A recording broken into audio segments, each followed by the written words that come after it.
No, I understand. It was wise of you to bring them here, Count. They'll receive the best treatment in all of Ustalav. Early signs of bleaching. This is the response to stimulus. An Iron Fang veteran? Ah, I think I recognize this. What brought him here?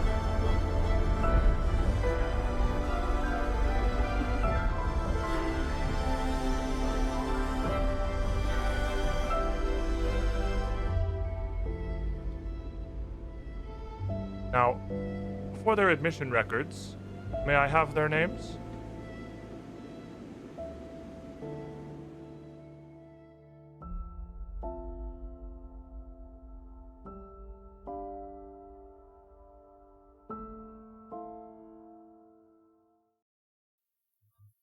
Welcome back, everybody, to Briarstone Asylum. A medical facility situated on an island that seems to be entirely removed from reality at this point. We've found a camp in what was once the large cafeteria of this massive facility, now a cluster of tents tacked up from bed sheets, linens, towels, whatever could be found, whatever could be cobbled together to survive. The home base of a cult known as the Apostles and Opened. Last week, the five of you came into this camp. You'd met some of their outlying members before, but as you stepped into the very heart of the cult, you found at least one welcoming face and friendly air. Doctor, giant quotation marks, Ren Elborn. And he recognized one of you. Mart, who apparently had been bunked very near this doctor in your brief time that you were in this asylum before everything went to hell. And while the rest of the party got some well-needed rest, readying themselves to head out and try to make their way across into the distant tower at the back of the rehab wing, the furthest point of the facility, you had something equally important to deal with. You and Dr. Elborn had to come up with some kind of a story, some kind of an explanation of how the group of you were able to come into their campground, come into the cafeteria, but none of them can leave.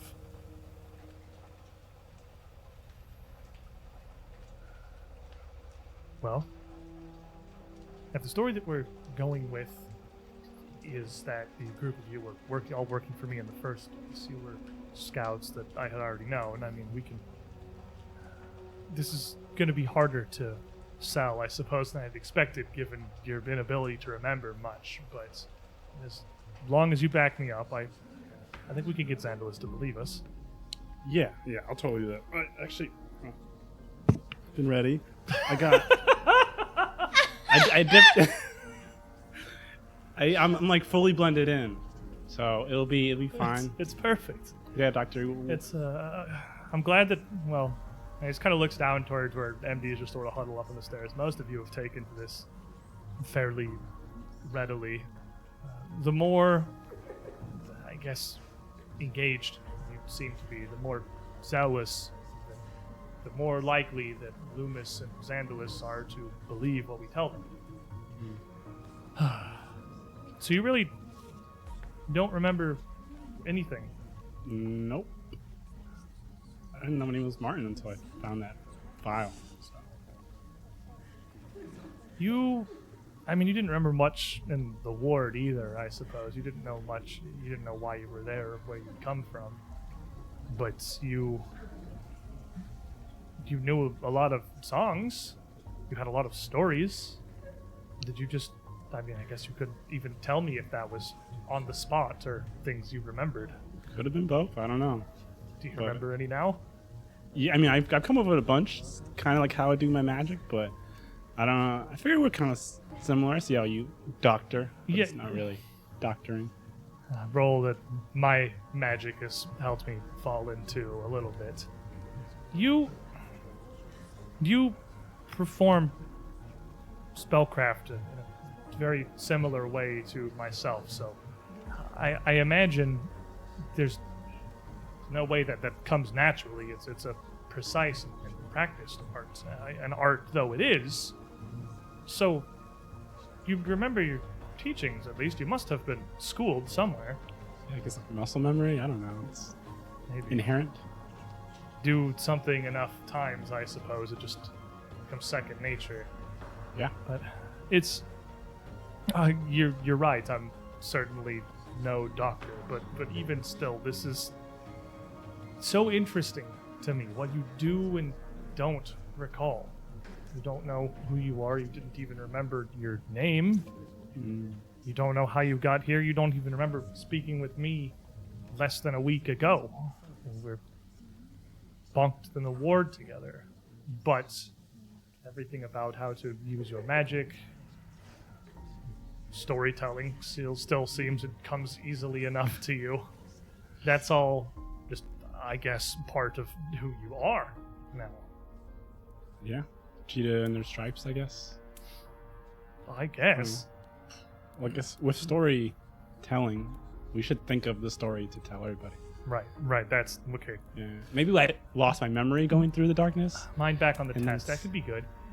It might be hard to convince them that you really don't remember, but if they have no reason not to believe you, the main crux of it is that them believing that we were working together. If they have a reason to distrust you or to scrutinize whatever story we tell them about the rest of the asylum, I don't know anything we could come up with that will hold. So as long as we have our base, we should be good from there. Yeah. I mean, to usually do like doctor rounds, maybe we can like go around, see the people spread a little bit of like false information, mistrust in the door. That's not a bad idea. Several of the men down in the infirmary now, just down the stairs, were injured by whatever that darkness is. Their wounds are very small physically, but they fester in a strange way. There's something about them. Several of them couldn't speak when they came to me. That's definitely something we can work with. Yeah. We could tell them, you know, we lost, like we had another person and we lost them in the shadow. Okay. Part of your scouting, maybe like we went over to the other camp and I was trying to, like the EZ stands for evangelize Xandalus, and I was trying to build You're a splinter cell. proselytizing. Yeah, I was proselytizing. So that maybe could we work. have to wait a little while longer for the seeds of just like, you know, we'll make a mutiny in the other camp, and then that way when we do invade, there'll be like a splinter, there'll be like people on the inside. That's perfect. That's something. Well, the zealotry would appeal to Xandalus, and the intrigue to Loomis. The seeds of distrust. I'd see no reason either of them would disbelieve us. It's brilliant. Yeah. Easy. It's, Yeah, you easy evangelize Xandalus. Praise. yeah, you don't even take the. Well, I don't know. When I called you Martin, the look on your face, there was no recognition at all. It was. No, yeah, it was like you were looking at me, so I like recognized you were talking about me. But like, I mean, I guess I could use that name No, if I need to. suppose easy works well enough. I have no Yeah. complaints about it. The rest of your friends we can just explain away as part of your group. We'll Yeah. put you as the leader, and any Sweet. questions Xandalus has, if he needs to come through me. And I remember bunking with you at least, so I'll pull what information I need to. Okay. I think that sounds good. We do our rounds. Just help well, people. I don't know. He just looks down, and even in like the minute or two you've been talking, the rest of your party is falling over each other, unconscious, just exhausted from the events that have taken place in Briarstone so far. And he just nods. All right, well, come with me then. Join me, and we'll sow these seeds. Two of you would head down first the infirmary as he went to check his patients and then briefly through the rest of the camp.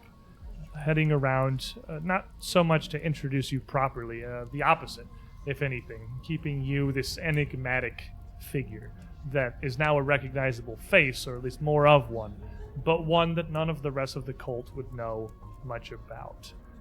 A lot of effort would be put into keeping the two of you appearing as if you are very much busy. You don't have time to stop and talk with these people. And by the time you got back into Dr. Elborn's little station in the broken stairs, you would both be more than exhausted and ready for sleep.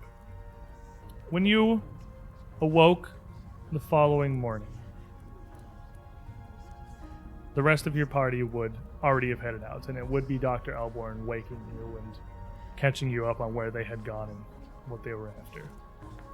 I think their plan was to head out through the pantry. It's just the doors on the northwestern side of our camp here. If they've managed to get through, you should be no problem. If they resist, just tell them what I sent you. I'll see if I can get a meeting with Xandalis, or at least with Loomis today, and try to explain things. I'll buy us some time. Hopefully, if you and your friends can figure something out about these Nirogen, we won't need much. With the stocks of food we have, we're either going to figure out a way out of this soon, or, truthfully, I fear we won't at all. Not to, I suppose, dour the mood or my faith in you, but there's a lot that's happened in these last few days, and I find it challenging to stay hopeful. It's all we got. Well, Keep on. go find them and, well, do what you do. I'm sure they'll have use of your magic. Yeah, I'll try. But I all would right. send you off the same way. We ended our last session with a group of you coming out of a very brief stint in the rehab wing, where you met some people. Yeah, Characters. A guy, just a little fella. just a little fella, heading back out the way you came. You had left the rehab wing and stepped back out into the grand courtyard that dominates much of the area in the whole northwestern quadrant. The yard that the windows and Lissandro's office look out to. It was once near connected to the little park area in the maintenance wing that takes up what must be pretty close to a quarter of the whole grounds of the asylum itself. But as you walk through this ever-present thick mist, only the smallest stretch of it is available to you. The trees any further than the very edge of the pathway you walk on, just suggestions of silhouettes in the distance. And as you step through the door, closing it behind you and taking a couple of steps down the path to either consider your plan or head back into the camp, the door you're heading towards, you would hear more than see open in the very edge of your vision as Easy, kind of profusely, apologetically, making his way out of the pantry as well to meet the group of you here. Hello. They hadn't quite gotten the barrier put back up yet. They were just getting started working on it as you came back through. Excuse me. Can I get through here? Smells good. Good morning, Sleeping Beauty. Morning. Oh, thanks. He just called you beautiful. I did have a good nap and good morning. I trust you and Elborn came up with a decent plan to keep everybody inside. Yeah, they're these folks like they're not bad. They're like distrustful, but like so was the camp we came from. So, you know, not They're also brainwashed. There's a list of differences. true. But I guess like brainwash is not their fault. They just don't have like food or safety or shelter, and they're scared. And they have like a figure of authority who's helping them. I don't know. Anyways, You might want to consider choosing to think less sympathetically when you hear what we have to say. Okay. Hey, do you want to explain the plan, or your plan, anyways? Who is Is that the plan? searching while you're out here in Well, this I little was- space between Somebody wings? better searching. now. I think it was all three of you. I'm on Yeah. edge. You were searching. If we're just standing outside. Yeah, if we're that'd just be- standing Why doing don't you nothing. all give me perception checks? Somebody say yes. Asking. Are you searching too? I would have been Oh, investigating. Yeah, I I figured just heard everybody in everyone who is searching. Sorry, Sure, these, yes. these three probably. 17. 17, 21. 21. I'm still recovering from being sick and I'm not paying attention very well. Fair enough. What is that? Did you roll that one? No, it was a 5. All right, His fair enough. exploration activity Five plus, is vomiting. 9. Yeah, it'd be like 14.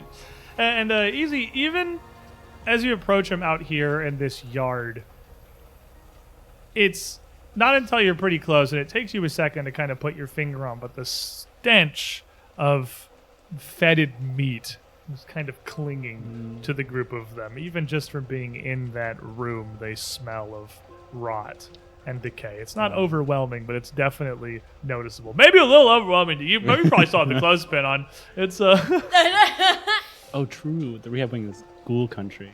So, MD would be the only one, as you're asking Trey for the plan, to just, at the edge of your perception, notice another sound come in. You had heard it briefly before.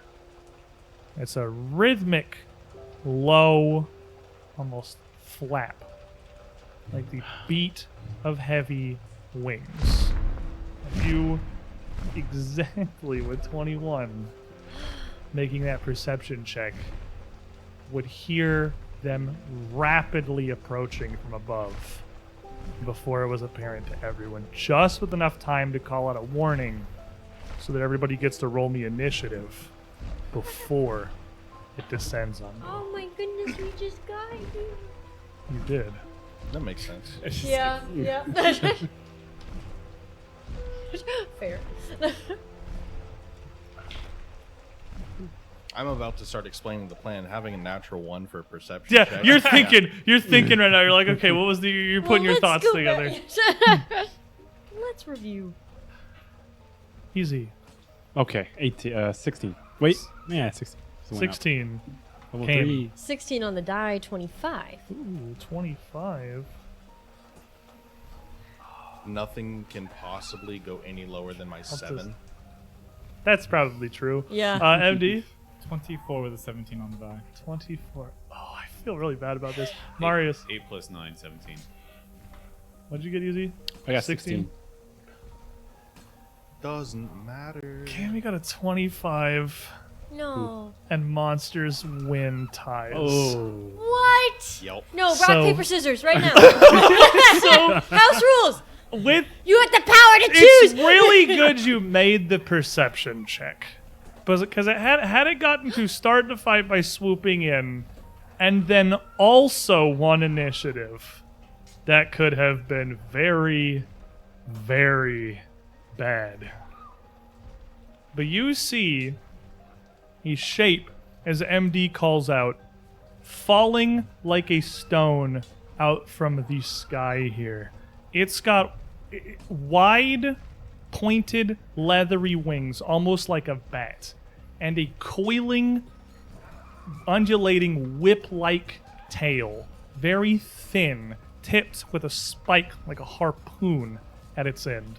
The whole of the creature is leathery black, almost devoid of detail or features, especially its face, which as it comes down appears to be completely blank, flat and smooth, framed with 2 small curled horns. Save for these little controlling wing beats as it dives in, the creature makes nearly 0 sound as it shoots down from above, directly towards the group of you. it is going to come down. Is that right? Got my tokens in the right place here. And its 2 little clawed feet open up, reaching straight towards Cammy. No! I knew you were gonna say this. I knew you would do this. You are very small. No! It's going to be a 25 to hit you. Yeah. Doesn't crit. Doesn't We like doesn't crit. Barely. barely.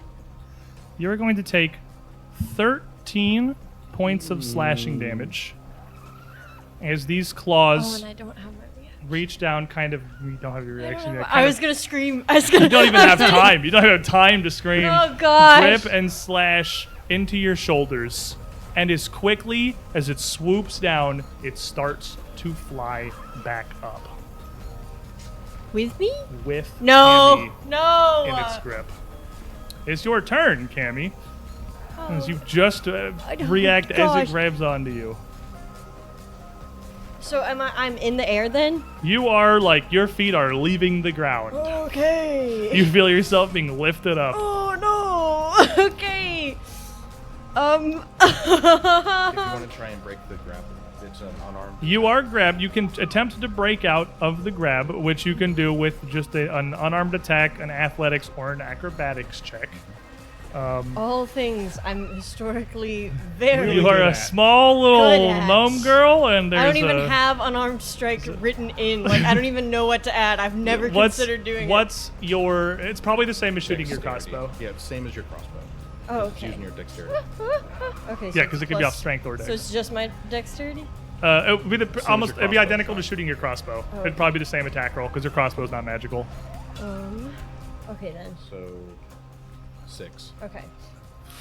Yeah. That's no, better than the 1. That's that's. I mean, I gotta try. So. Well, it's a 12 on the die, so then that's an 18, but that's still. 18. I'm Cammy immediately, not the bless either, Oh, starts to no! kick and twist as this thing starts to lift her off the ground, but does not seem to be getting out of its grasp. Okay. Cammy kicking, thrashing, legs like taking to the air is going to grab onto the 2 hands that are holding her and try and wrench free, screaming, "Let me go!" And I'm going to, in my screaming, cast Phantom Pain. Make So it's me gonna be a flat check. Just roll a d20. Lean. Nope. Yep. Nope. See that the one. hero point coming out real quick. Okay. It's a 7. 7 passes. Passes. Okay. Okay. It is because you have to do a motion to cast a spell, and that's kind of hard to do while a thing's picking you up. So it's a Okay. DC 5 flat check to cast any spell with a somatic component while you're grabbed, That's which is fair enough. basically everything but shield, pretty much. Shield. Yeah, shield just like and then shield shows up. You don't actually do anything. You make a will save. I will make a will save.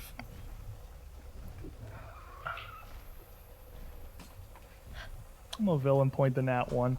What? I could give it to you. No. I could give it to you. Yeah. I'm not gonna. That's gonna be a 23 as the total. Success. Yeah, I keep screaming. So- You'll still take. Let's see if it's a success. Probably a regular success, full I initial imagine. damage. Yeah, and that's gonna be it. So it's not a lot of initial damage. So let me gather my dice. I'm Bane. Dice. Let me gather up.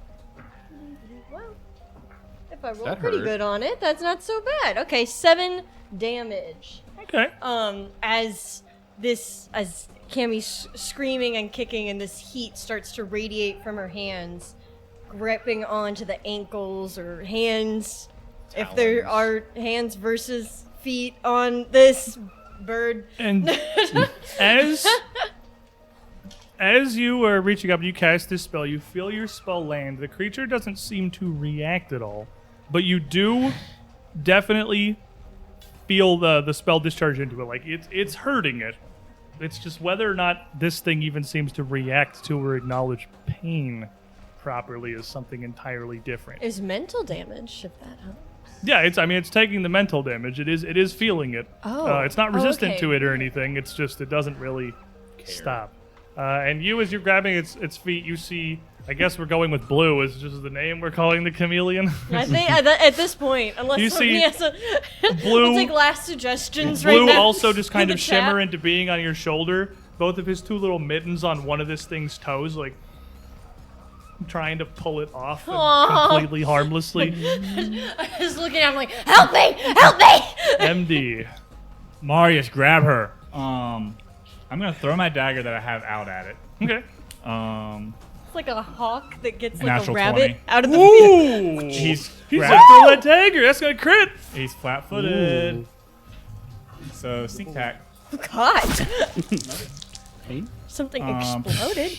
Let's try to get a 1-2 and then +4. So Okay. Hero point for Cammy from Tim C, who does not want to see you fly away right now. 14, you said? yeah, 14 total. And then as the dagger sticks into his side, I just reach behind and grab the long spear that I improvised and just go for another stab You at see, him. as the dagger hits, the thing wrenches a bit, and Cammy, you feel its claws kind of jerk in your shoulder painfully as it reacts to this hit. 14 total to hit. 14's not going to hit on the spear, but you got that in your hands. Marius, now you are right next to Cammy as this thing comes down. It's just like right up at like head level for you. Its legs are. It's about the size of EZ, a little bigger than you, a bit smaller than Trey and MD. All right. Hunt prey on the creature, and then if I'm like right next to her, can I try to grab Cammy? Yes, Don't grab- absolutely. Yeah. Make me an athletics check because I'm trying to grab her against this thing's will. Is that That's- good? No, it's an 8 plus athletics 7, so math is 15. Yeah, 15. As you're trying to grab a hold of Cammy here, you're just reaching out, barely able to have time to even react as she's going up into the air, and you can't. You can feel you don't have as strong a grip on this thing as it. Or on this thing being Cammy. You know, as strong a grip on Cammy as this thing does, is what I meant to see. And Hyper Vol's coming in. Save the gnome! Another hero point for Cammy. Oh my God! You have one action left, Marius. Thank you. In that case, I'm just gonna hunted shot and take 2. Okay, and strikes. as you go to take a shot, you up right next to it here. Its tail curls around as you're grabbing on Cammy, whipping around towards you. The spiked end of it seeming to shoot at you, but it slows as it comes in. It doesn't stab through you. It doesn't pierce through your armor. It is an attack of opportunity, though.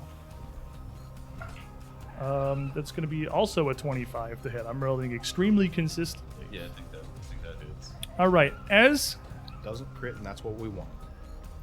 this tail shoots in, it doesn't punch through your armor. Your what are you wearing? Like leathers? Yeah. It shoots up towards like the crook of your arm and slips in under it.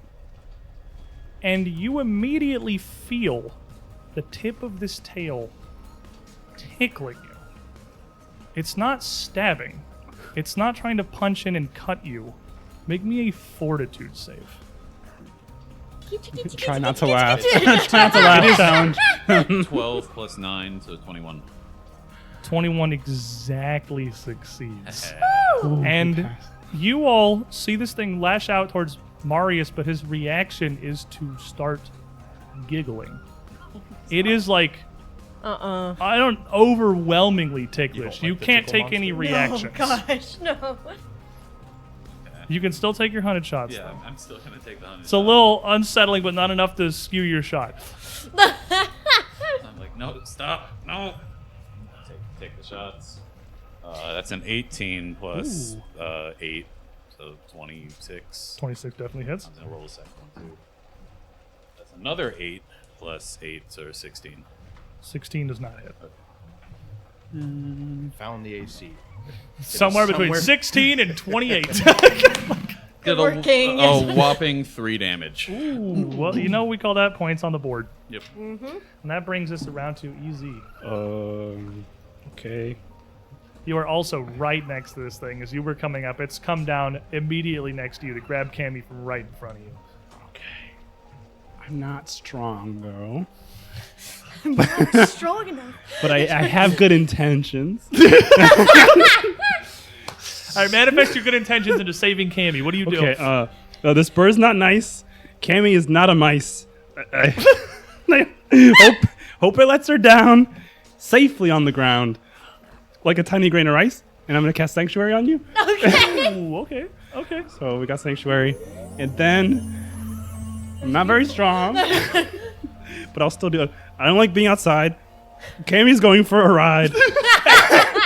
Marius is having a laugh, but we're not daft. You wrote that in between the turns. Oh my god! He's so swift. Marius, don't let your shots go wide. Oh my gosh. And that's he's courage. An actual bard. That's Okay. so good. All right. So I did what I could. I did what I could. You inspire courage. She's got Sanctuary. You're inspiring everybody. The best you can probably contribute to trying to pull her down is to inspire Trey, because Trey is strong, and it is now your turn. Strong man. 10+. Strongman is right behind Cammy, so I'd say like since the thing is kind of on top grabbing her, it's in. Has it technically left the ground? I mean, it's like a Cammy height off of the ground. It's just starting to, not really. I'm gonna trip it. Okay, you can trip flying creatures anyway, Yeah. because they did. Yeah, if you trip a flying creature, they lose 30 feet of It's altitude, within my range. and then if they hit the ground, they're How prone. do you trip? It's like It's it's, behind more the like knees? spike Based than on trip. Oh, okay. I was like, Yeah. how do you? I mean, you could say you like knock the wing and then it like. Yeah, you may loses trip the the- wing rather than the leg, because yeah, they lose altitude if you trip a flying creature, Okay. and then if they hit the ground, they're prone. So I was like, just thinking of it like See, I don't- stubbing its toe in the middle of the I don't air. want to win like the fight against when you fall up it the stairs. for control over Cammy. I want to make sure it can't leave. That's probably smart. All right, give me a trip. Versus reflex DC. I have 3 of these. I'm spending one. Fair enough. It got a little better from a 2 to a 4. Trouble. I blame hitting the You're blessed. my blessed Interference. dice. Interference. Foul on the play. 5 yard foul on the penalty. Yeah. Repeat It'll first only down. No. be- Reroll. Reroll. Let's The do. DM called it 5-yard penalty. He backs up one square. That'll be a 15. Yeah, 15. Take that to the judge's box. 15 fortunately doesn't critically fail, which means he doesn't knock you down, but he does very easily rebuff that. Yeah. Well, I'm gonna try again because I have a backup option if he 'Kay. manages to leave. -5. That's a 7. I'm gonna re-roll that because I really We're in want there. this to succeed. We're in. Yeah, understandably so. It's his turn next. But he can't hurt Cam. Okay, that's gonna be a 17. 18? 18. Yeah, 19? 18, 20. None of those would succeed, even with a bless. Yeah. It does seem to be a quick monster, and tripping it is fairly difficult. We're gonna grab it then, because I'm not gonna be able to kill it before it gets away. You got a It minus just 10, showed but up. that's a much lower save DC you're shooting Yeah. for. Get him. Let's go. Get him. I have one more hero point. Do the Malachite thing. Yeah, no, he's yeah. in for a penny, in for a pound. 3 hero points Oh my down. Gosh. Remember this, Cammy. He cares about you. 20. Oh. He does it again. Yes! And that 20 total. 21. Oh, I thought it was a natural. No, it's a 19. Not a nat. A 20, 21, 22. No. 20. That's a bad face. 20, 21. 21, 22. Blessed. It's. Oh, you're grabbing. Right. It's We went to flat-footed. 4 DC. That succeeds. I was still looking at the trip, and like that still fails a trip, but that beats a grab. Oh my You- gosh. Oh, right. It's a good thing you switched. That would still fail if you were tripping. It only cost me 3 hero points, but I It does saved not- your it does life. not- Hero points, It doesn't I think burn you your should- bless. Your bless is still good. Okay, But that's still there. it's got a hold of Cammy, and Trey's got a hold of it. It's Matryoshka doll. So Yeah. it's beating its wings. Trey, I imagine, has got a hold Just of hold of, like, a leg. leg while it's grabbing on the Cammy, kind of frantically now, still controlled, beating its wings, trying to pull up. Cammy's just sort of getting ragdolled and jostled just like a foot off the ground at the edge of Trey's reach. And it is, of course, going to attempt to wrench itself free Is that a from Trey. manipulate? It's an attack. Okay. is what it is. But I mean, if it gets away, it's obviously going to move, and then Yeah. it's going to do that. So I was no, just curious. your attack of opportunity is going to come up. Yeah. Don't worry, I guarantee you that's coming unless he doesn't get away. He might he's- not. Oh gosh. That's against my It is fortitude? against your athletics DC Athletics? to break Oh, out of that's a grab. higher. Yeah, no, that's 21. getting out of grab's pretty rough. The thing is quick and it is surprisingly strong as well. You said 21 Yes. with my bless. I thought you were Bane. I was, and then I got re-blessed, and then I got rebaned, and then I got re-blessed. And That happens way too much. with Hey, my somebody want to bless, bane him real quick while I talk to distract him so that he can't finish what he's that's going to flap and with a concerted effort pull free. And it saying. Can you wrenches do a out. trip as twist- an AOO? No. Twist, I think there's a monk feat for that. Twisting away from Trey, which does give you an attack of opportunity. That is going to be 27. 27 will hit. Woo! Absolutely. 28. 28. 28 29. still hits. Okay, none of these crit, but it does hit. We're going to change this 28, 29, if it matters. Yeah. I heard bless the GM real quick. I'm re-blessed. Thank you, All Henry right, Justice. and that will be 9 damage. 9 damage. Plus Solid. one? Plus one. 10 damage. Solid swing. It's got Cammy in its claws. It's flying up away from you, and you're slashing up at it. I'm just hitting Cammy, the make leg. me a reflex save. Okay. What are the rules for attack of opportunity? When do you get one? You have to have a feat. Okay. Okay. Only Derp gets them. Okay. 18 on the die. 24. Oh, you're solid. Yeah. You see what's coming. You twist away from Red Destiny here. You don't want any part of this. You give him a big open hit to land 9 damage on this creature as it continues to fly up, It was nice knowing you. maintaining its grip on Cammy. Now, you have made a big difference here because you can see about 20-25 feet in the mist outside. And because it had to spend an action getting away from Trey and an action to maintain its grip, with only one action, it can't get far enough to disappear into the mist yet. I made a difference. Oh gosh. It flaps away, off, heading up and to the east, kind of around this tree next to you, just probably about 15 feet up off of the ground. How high can you jump? I have quick jump. Me? I have quick jump. You have quick jump. I have quick jump. Cammy, you're still in its grasp. You see the party receding in the distance Oh, as this gosh. thing takes off with you. It's notably struggling to fly a little bit now. The party has heard it pretty well, and it is trying to get away and not letting you go. Oh gosh. You still see Blue frantically snipping and pinching with his little chameleon mittens, trying to get a toe up. No avail. Okay. I've taken damage on that first turn, right? I didn't write it down. I was too scared about them flying away. You took 13, yes. Oh, that's so many of my very few hit points. Yeah, I'm an honest lady. It does not Okay. cause you any further pain while it's flying away. It's kind of just got a hold on you. Okay. Oh, this is so risky. I'm gonna use all of my action, I guess, because I don't want to fly away. Yeah, probably. I'd assume that's probably the primary goal. Is it a possibility to use forced movement on something that's carrying me In what way? if I bone shake it? Absolutely. Okay. I Flat check. I do have to flat check. Before you flat check, you're gonna feel the tail kind of wind up your leg, the point near your side, as this creature starts tickling you. It is Just a tickle Wait. monster. in, It's just a tickle monster. it is incredibly distracting, Is that an attack? and it is an attack. Okay, so it needs to roll a will save. It's sanctuary. I have sanctuary. It is an attack of opportunity. 16. Mine's 19. Then, as you feel this tail wind up around you, it kind of twitches. You can tell it wants to do something, but it can't overcome the compulsion from the sanctuary that Yes! EZ cast. Okay. Oh gosh. Okay, so Cammy trying not to freak out being so high up, even higher to her because she's so small. 15 feet's a lot for Cammy. Just digs her nails into the legs of this monster and begins to softly vibrate more and more furiously, just shaking herself. I have to make the Give me the flat flat check to do check. it. 16. Okay, you're good. Okay.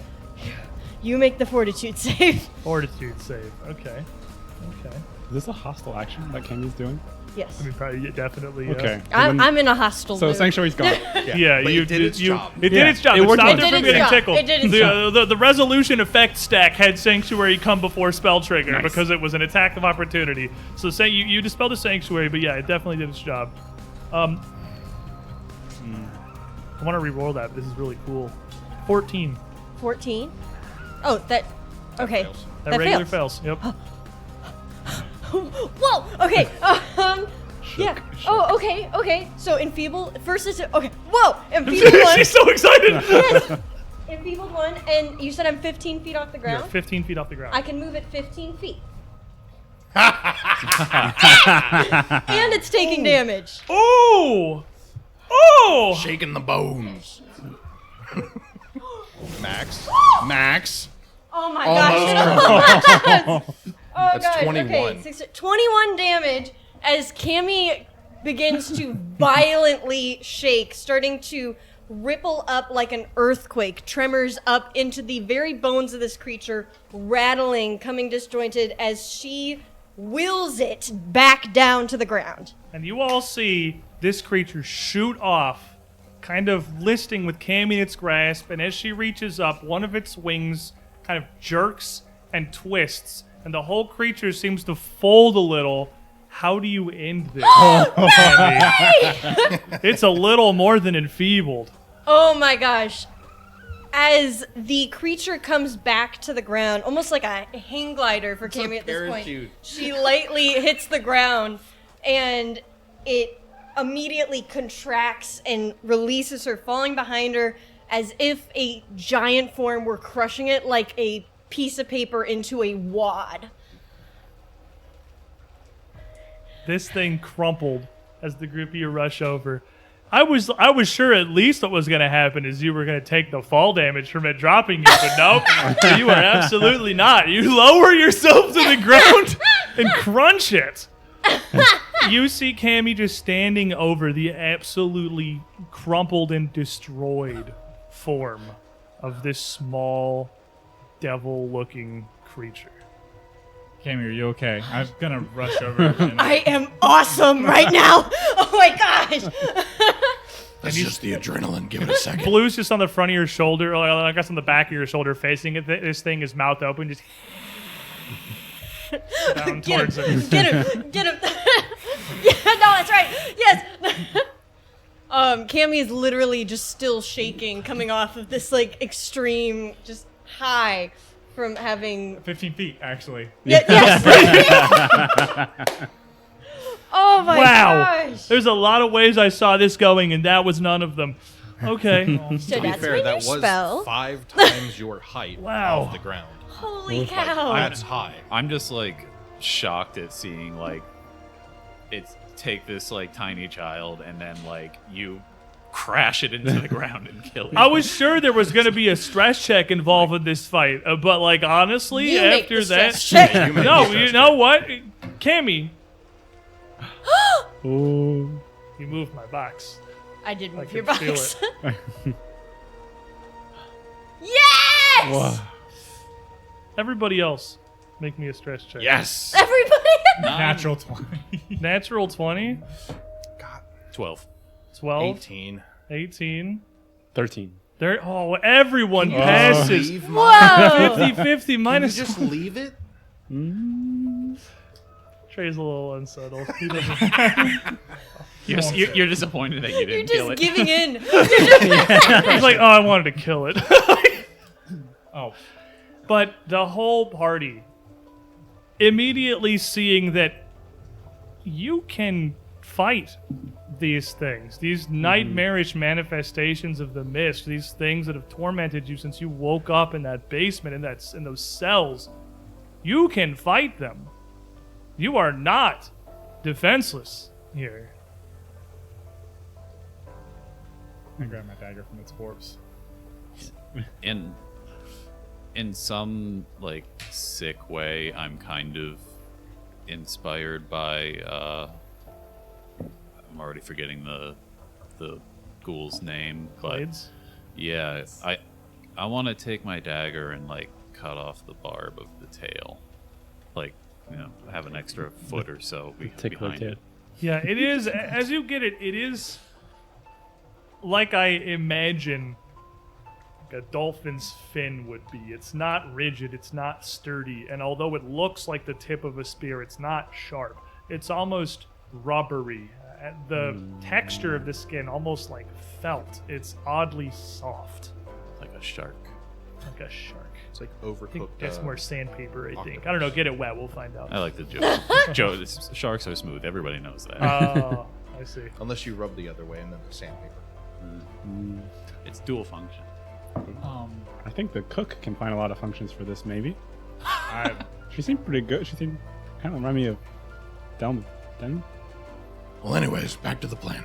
So, maybe we should discuss this in He a place gets where embarrassed when you talk about her too much. They're like kind of a thing. I do have the tail now. I could see it.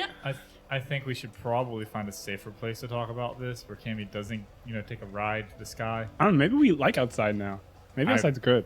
Cammy, I'm do you the like king. outside? You're the king. She's asserted dominance over outside. Oh, fair. I'm the scariest thing in the mist. You are the nightmare demon. Yes. Tie a rope around her, tie it around my waist. child leash. 21 damage bone shaker. That's 3d8 is what just happened, and it was 21. That's insane. That's such a high roll. 5. Oh my gosh. Above average. Dramatically Yeah. above average, yes. Average is like 13. That's way above average. I took the tail, but since you basically did it, I will offer you the tail if you want that as the trophy instead. A So little belt. It's about the size of your I torso. tie it like a bathrobe belt. So Looks good. I reckon we'll be heading back inside, boarding this back up, and then discussing the plan and the safety of the upstairs of the infirmary. Sure. The group of you, once again, interrupt the I mean- pantry workers. Yeah, I just had left, and I just got like, oh, so sorry. It's been like 5 minutes since he came up. You guys are cats. You open the door back up and come in. The dwarf looks at you with murderous intent. There's looks food at Trey outside. with slightly different intent. Lets the rest of you all. Oh god. While we're going back by, I want to try to be slyer about it now. Time's passed. I want to try to steal that label again. Yes. Cammy wants it. I'll help and distract. I Just will be help like, and distract. yeah, but like there's a whole chicken out Make there. me a deception check. Okay, 8 plus. Wait for it. 9. So that's pretty much 17. Yeah, 17. Give me your bless, and then Yes. make me a thievery check. Give me your voice. 13 plus 7, 21. As Easy and Cammy are over here just playing into being a nuisance here. While their attention's diverted, you take this later. You're on your way out, so you don't have to pocket it. You just kind of gotta like hold it in front of you out of their sight. We're Long reenacting. enough to get out of the room. Yep. You're confident that they're gonna know who took it. Yeah. But, But later. it's funny. Cammy comes back out. It's put it in her face. You're a stupid. For curiosity, what would you recall knowledge for that thing? The ladle? Oh, Yeah, the ladle. the ladle is, you have lore cooking? No, that I have crafting. creature, which is and I the actually cooking totally skill. forgot because Cammy was investigating. That's I'm my bad. investigating. Are you giving me the ladle or just holding I'm it? giving you the ladle. Oh, Ladle's the yes! It would be occultism. Oh, cool. Can you roll one for me? What's your modifier 7. on occultism? Occultism? It is 11. 7 and 11. I rolled a nat 20 for Cammy, so. Ooh. Hey, roll it. It's my day. I also rolled yours and it was a regular success, so Okay. you can corroborate what she says. She just knows a lot more than you. But I was hoping I was going to get a critical failure, so I could be like, no, you're wrong. you don't know why of all the things you can't remember, what this thing is one of them. That's just in your head. And beyond that, it's not like, as you're thinking about it now that you're past the moment of panic, you don't just know what that creature is. You know exactly what that creature is and where it comes from. It's not a devil. It looks like one, just with the barbed tail and the curled horns. It could easily lead the untrained eye to believe it's some kind of demon, but it's not. It is an aberration of another plane. It is a creature from the dimension of dreams. Called a night gaunt. You even know what it's called. A thing that truly should not be here. A being that feeds on emotion and thought, and beyond that, conflicting emotion. Panic and fear mixed with overwhelming laughter. That contrast is like nourishment to it. It doesn't eat. It doesn't have a face. It doesn't eat. It doesn't drink. It doesn't sleep. It feeds traditionally on confusing nightmare. It definitely shouldn't physically be here. It's a creature that, like, in a corporeal form doesn't make sense. It literally has no biology. Having the tail perhaps reminds you of that. It has no blood. There's nothing flowing through it. Nothing came out when you struck it. It doesn't process anything physical for energy, and it has no means of sensation that are apparent. It just simply is. Just imagine it wouldn't be good eating. I don't know. That Percy doesn't know. Oh, that nat 20 doesn't tell you edible? What, does it It's tell you not any good edible on wine that one, no. pairings? Or It's a different check. Oh, true. Do you have lore cooking? somebody's got That to. the dwarf has to. I have. Were there any cookbooks in the kitchen? I mean, the pantry, it's a pantry for an asylum that would probably have, like, whatever weekly rotation they went through, whatever their on-staff chef was just kind of riding up for. It's a mass production kind of thing. So, yeah, there would be some. They wouldn't be terribly useful for making individual meals, nor would you have ready access to pretty much any ingredients to make anything. But if I take the Palatable. cookbook, then I can start to move Start toward the journey to lore cooking. cooking. You absolutely could. Give him a couple levels character here. arc. He's going to be golden. I'm taking a cookbook. But the group you reconvene back in the cult's infirmary on the stairwell, in the sanctity of Dr. Elborn's little nook, just to discuss your plans without any further interruptions.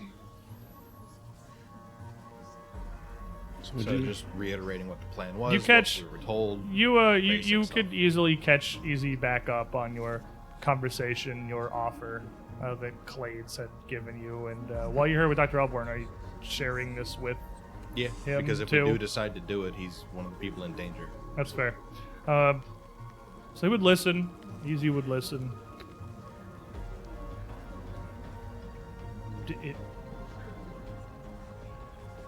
Maybe I do belong here if I'm considering it. I mean,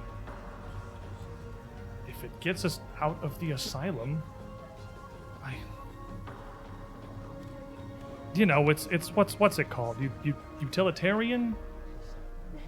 Pragmatic. That'll do. It's an easy solution. It's better some of us survive than none. He's also crazy. That's most of the people here. Do you think he'll be true to his word?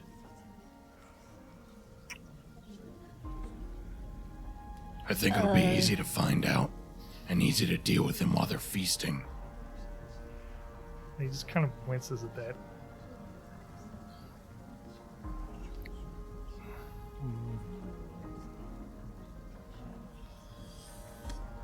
So, that's your plan, then? If we don't have a better option, we could just kill the ghouls. Do you... Well, I guess the question then is, do you think you could? Yeah, It'd be a hard fight. no harder than fighting the cult. I actually think it's a little harder than fighting some of the people downstairs, but it's mostly just the big guy that would be hard. Oh, it's the big guy, mostly, entirely the big guy. Yeah, it's just a He big guy. did There's rip a- the spine out of We one also of his companions. don't know if there are more ghouls than just what we saw in the room. That's a fair point. There's an argument to be made for just trying to slip by into the tower, but if those ghouls are watching that door, they're probably also watching the one from the kitchen proper. Besides, if whatever this Clades thinks is in the tower, if he realizes you're in there and has time to prepare a defense, there's only really one way in or out. Well, and unless it was damaged enough that you could simply climb out of it. The chambers around to the north of the cafeteria here, what was once the pantries, they're in as bad a state as the cafeteria is itself.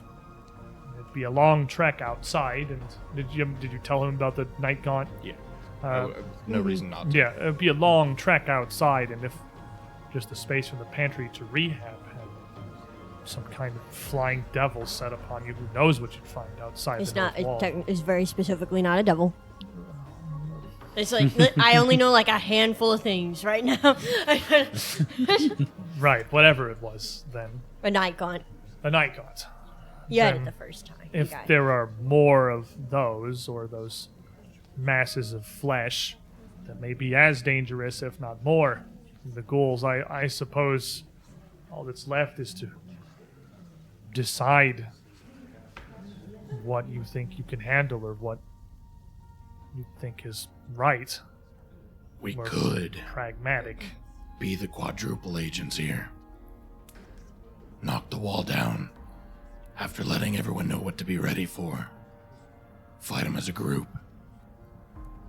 I don't know how many ghouls there are. Less now than there were a few days ago, that's for sure. But due to the nature of their afflictions, they're difficult to whittle down long term. Any losses we suffer are replacements for them, unless we can keep them off the corpses. And a couple of clashes we've had, they know.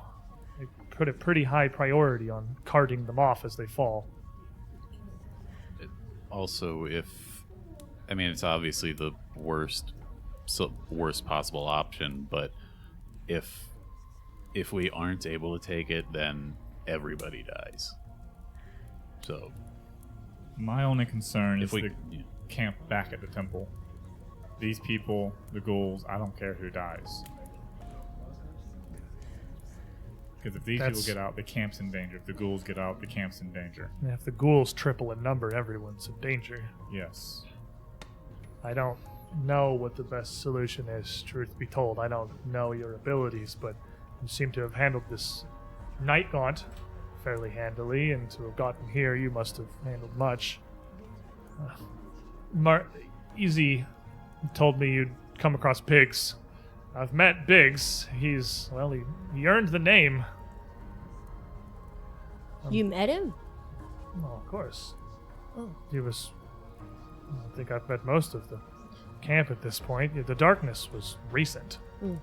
It only appeared more than what felt like a full day after the whole earthquake brought everything down. The collapse, as you all call it. He used to come and go. There's the point of an exploratory party. He'd head out with Loomis fairly often. Let me tell you, if you thought Biggs was a problem, you think he's strong. Wouldn't want to cross Loomis. You mentioned that some of the cultists here aren't necessarily fanatics and might just be kind of trying to blend in as well. Could honestly be most at this point. Your options are join or die. It's a clear choice for most. in your interactions here, do you have any? Have you been able to kind of like make guesses or hypotheses of who's who, which ones are which? Truth be told, I spend as much time in my infirmary here as I can. This is a shelter to me the same way the camp is to the rest of the cult. The less I have to interact with them, the less chances they get to see through my guise. You understand? Yeah. Well, What if we like do an ambush for him? Like the plan was we knock down the wall, they rush in. So if everyone's like hiding or in the tents, but like well armed and prepared, maybe we can hold an defensive. Like still do what the plan says and take down the wall, but be ready. Most of the people in this camp aren't fighters. Well, those but would some hide. are. Yeah, the ones who are fighters will stay on the ground, and the rest can go up the stairs, hide up here. There's not much space here, and I doubt Loomis or Xandalis would take to this plan readily. Neither would agree to take down this wall. You'll certainly make enemies of them with this. Is there any way that we could get Loomis to the front? If a fight breaks out, she's all but sure to join it. Well, I'd hope. Truth be told, as I said, since Xandalis took his last couple handfuls of Anointed to become an Irigen, I haven't seen him, and Loomis has been down, well, none, save for when you lot arrived. Honestly, I'm not sure if she'd rush down the stairs or just fortify whatever they have up there. She may just let the rest of the camp be slaughtered. I know it's grim to kind of like try to decide the fate of everybody, but like if we could try to separate out the people who are more just trying to blend in and somehow create a story that like the people who are most devoted to the cult stay here, and you know, for some reason because they're the most devoted, so this is your spot. And then since we're scouting, we could be like, we're gonna take this other group and try to establish a secondary camp or something, just get them out while we have Loomis and the most fanatical, who are probably the most dangerous to us, stay here. Where would they go? The courtyard between the. We've cleared out Pantry? most of the. We can also hide them in the kitchen. The kitchen's a fine idea, I suppose. There's plenty of space there. The ruined pantry doesn't have much to protect us from whatever's outside, so we're risking the dangers of the mist, but I don't know, it's been, well, days now since anyone's been attacked going from here to the pantries. And the kitchen's fairly open. If we can also, if we just have them in a separate room and then the ghouls come in here, then we can kind of like sneak around back if they've vacated the other area. All right. It's a fine plan. What do the rest of you think? I can't think of one better. Works for me. Then we'll spend what we can of today trying to, I guess, well, be Pharasmans, basically. The arbiters of life and death. We'll head to the camp and decide who we try to protect and who we leave to fight. What if we pretend there's a disease and we have like a quarantine group of people, and that way they're not like all weird and suspicious? Like we're quarantining some people in the kitchen, and then you're a doctor. We're quarantining them in the kitchen with the food. I don't think any of them will know much better than to doubt it, and besides, where else would we stick them? The infirmary is only so large. That settles it then. We'll spend what time we can. If this Clades is waiting on you, we won't want it to be too long. Didn't we tell Clades, like, later on that same day? Literally, it was same day as what he was expecting. We'll spend a couple of hours going through, discovering what we can, seeing who is more or less loyal, and spreading the rumors of this disease. Let's get to work then. There's little time to waste. And healing a certain small child. So we're going to transition this into a bit of a wider lens here, because you guys are going to take a couple of hours I'm going to give you basically 3 cycles of actions. And you've got Dr. Elborn and his magic and some actual medical tools. I'll take spending some time to heal Cammy is nothing. You guys can, spreading this into kind of like hour-long chunks. And for each of these waves of an hour, you guys tell me what you're doing. Whether that is trying to figure out who is truly dedicated to Xandalis, who might risk raising the alarm of this plan, trying to reinforce this quarantine story, or trying to make some kind of tactical plans for an ambush. Whatever it is, tell me what it is you're trying to do. I'll have you roll something, and we'll just go around and make our preparations for letting the ghouls in the door. Start with Amarius. It was your idea. What is your first focus? And if someone says something, if anyone wants to join them in that act to aid them, feel free to speak up and do so.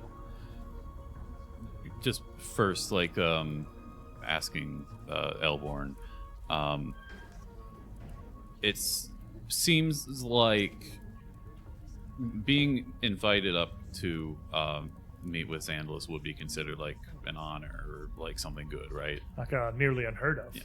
So I think I'd want to like maybe just like talk a little too loudly with you guys, or like try to spread a rumor that like, oh, Xandalis is possibly gonna like invite up like a larger group of the most devoted, and then either along with that or with future turns, kind of try to see which people seem to be more excited. Okay. I would take deception. I would take religion. I would take occultism. Okay, I'll probably do a religion. Okay. That's a 19 plus 7, 26. Ooh, very big success. Okay, definitely. I will take that. So as you go around, kind of trying to disseminate who's excited, who really cares about this, who reacts with fear, you start to get an idea, at least of the most fanatical, those that definitely should not be sequestered away to safety. MD. I'm going to wait and see what everyone else is Okay, doing. we'll go to Trey. I want to find the real fighters. I want to find the people who aren't just holding a stake because it comforts them. People Fair enough. who actually Look like they're capable. Yeah. I would definitely take society. You have lore warfare, don't you? I would absolutely take lore warfare. I've got that, intimidation, athletics. Like I've got a few choices. Give me lore warfare, but with a lore, I'd have to be significantly lower DC. Sure. 14. That was the DC I had in mind. So Perfect. I'll give you the Beautiful. point. That's the number I was thinking. Solid. And you determine that while the cult has clearly put some thought into this already, there is a rotation of people just like you have at the chapel who are on barricade duty. The people who have the crossbows. Not all of them probably should be there. Yeah. And some of the people that aren't in this rotation are maybe more useful, but perhaps they're not as fervent to Xandalis, and maybe Loomis worried about giving them proper weapons. You get a better idea of who can and cannot help you fight against this onslaught. Give some of my spare weapons to the people who don't have them. You're I want the walking people armory. the people who are capable get like light hammers, clubs, just my Pipes. various small things I'm carrying. Big wrenches. Yeah. Cammy. I would like to, kind of going out into the crowd of people, starting to sell this sort of quarantine story of a large group of chosen, like kind of vague terms, using some leading questions to try and determine who the non-believers are, and to also try and, as a former cultist myself, try to elicit a following of my own. Did I give you lore cults? Yes. Okay, cool. I want to roll lore cults. 11 on the die, dirty 20. 30-20 absolutely will succeed on that one as well. New cult. Yeah. Baby cult. Cammy starts an opposing cult here within the camp. Of the It's people who don't believe that guy, but me. Instead of yellow, it's purple. The apostles of purple. Yes. Having that tail around you may have been a dangerous idea. You get the feeling that, much like Dr. Elborn said, a lot of these people are here because they weren't really given any choice. And there are a lot of people that are more pragmatic about this. They don't necessarily, they don't want to be a part of this cult. A lot of them very zealously follow Xandalos, though. Probably the majority. They are absolutely swept up in this. But even some of those are just sort of impressionable, easily swayed. And while they believe in Xandalos' power, you have the tale of this night gaunt, you have stories of your own. You very clearly, with your little interpreter lizard, I've got your own sway here, and are definitely pulling some minds to your cause. You are blessed, Easy, from Omnicorous in the chat, but what are you doing? Nice. Thank you. I'm going to try to set up the quarantine area in the kitchen. Just trying to... Okay. I'd take a crafting or a medicine, probably. Crafting, directly, literally try and set up. Look like you're really setting I up thought an I was area like, and make it I official. thought I was going to talk to the cook and make sure it was all right. Just try to Okay, convince her. diplomacy let's set up and more get the pantry permission. dwarf to not absolutely come after you with it. The you know what? They took it. The ghouls probably took your ladle. The ghouls, was it? You think so? I mean, also, After you and your friends traipsing back here 3, 5, a half dozen times, and suddenly it's disappeared. And the ghouls did it. or maybe there's been this disease. Give me a this- diplomacy check. Hey, natural 20s will convince you of a lot of things. Okay, 11. That's a diplomacy. Diplomacy. Or deception. +9, so 20. Because we got wrapped up in the ladle thing, but the point of this is just trying to tell her there's a quarantine happening. 20. She absolutely does not buy that you guys did not steal her ladle. But regardless, she does seem to, at this point, have a kind of okay, yeah, whatever approach to the things that you guys are doing. Setting up a quarantine in the kitchen, okay, yeah, whatever. Just stay out of our way. Okay. So we'll come back around to MD. Putting on a Doomsayer hat over here. I'm going to go grab yellow paint and just one big handprint and then wipe around a little bit to make an eye right in the palm. Go down.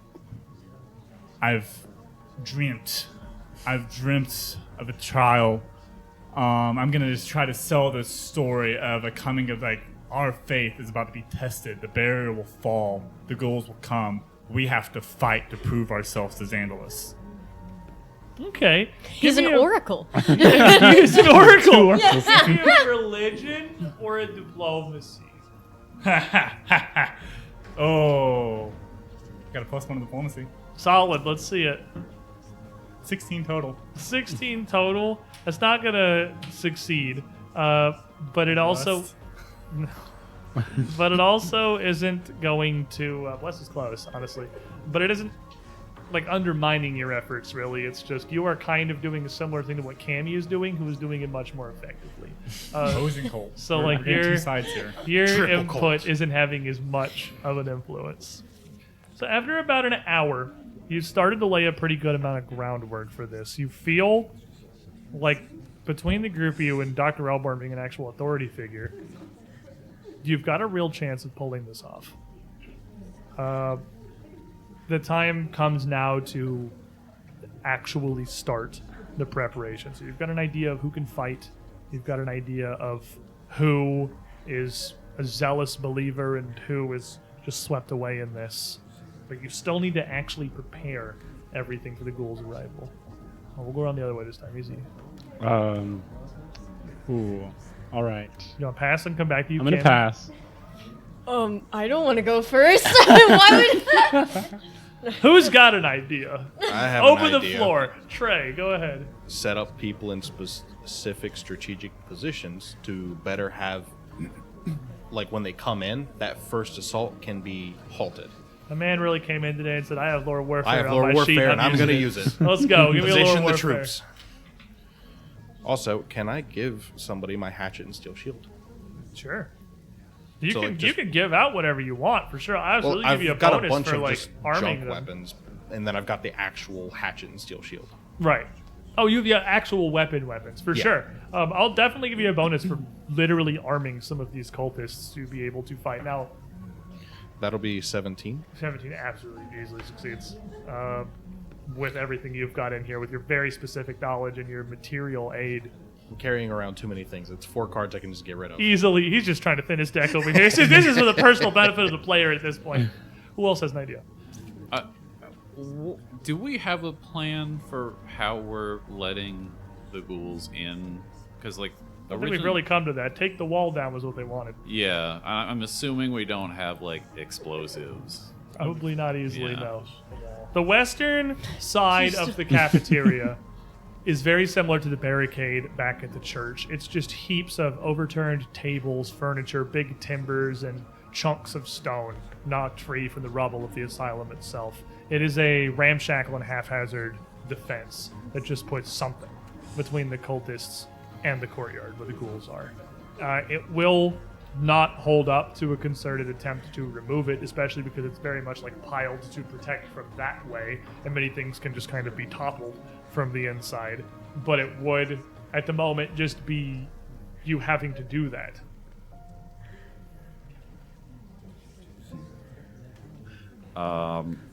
Well, I don't know if this will work, but I have lore engineering. I don't have a specific idea, but can I just try to start coming up with an idea? Okay.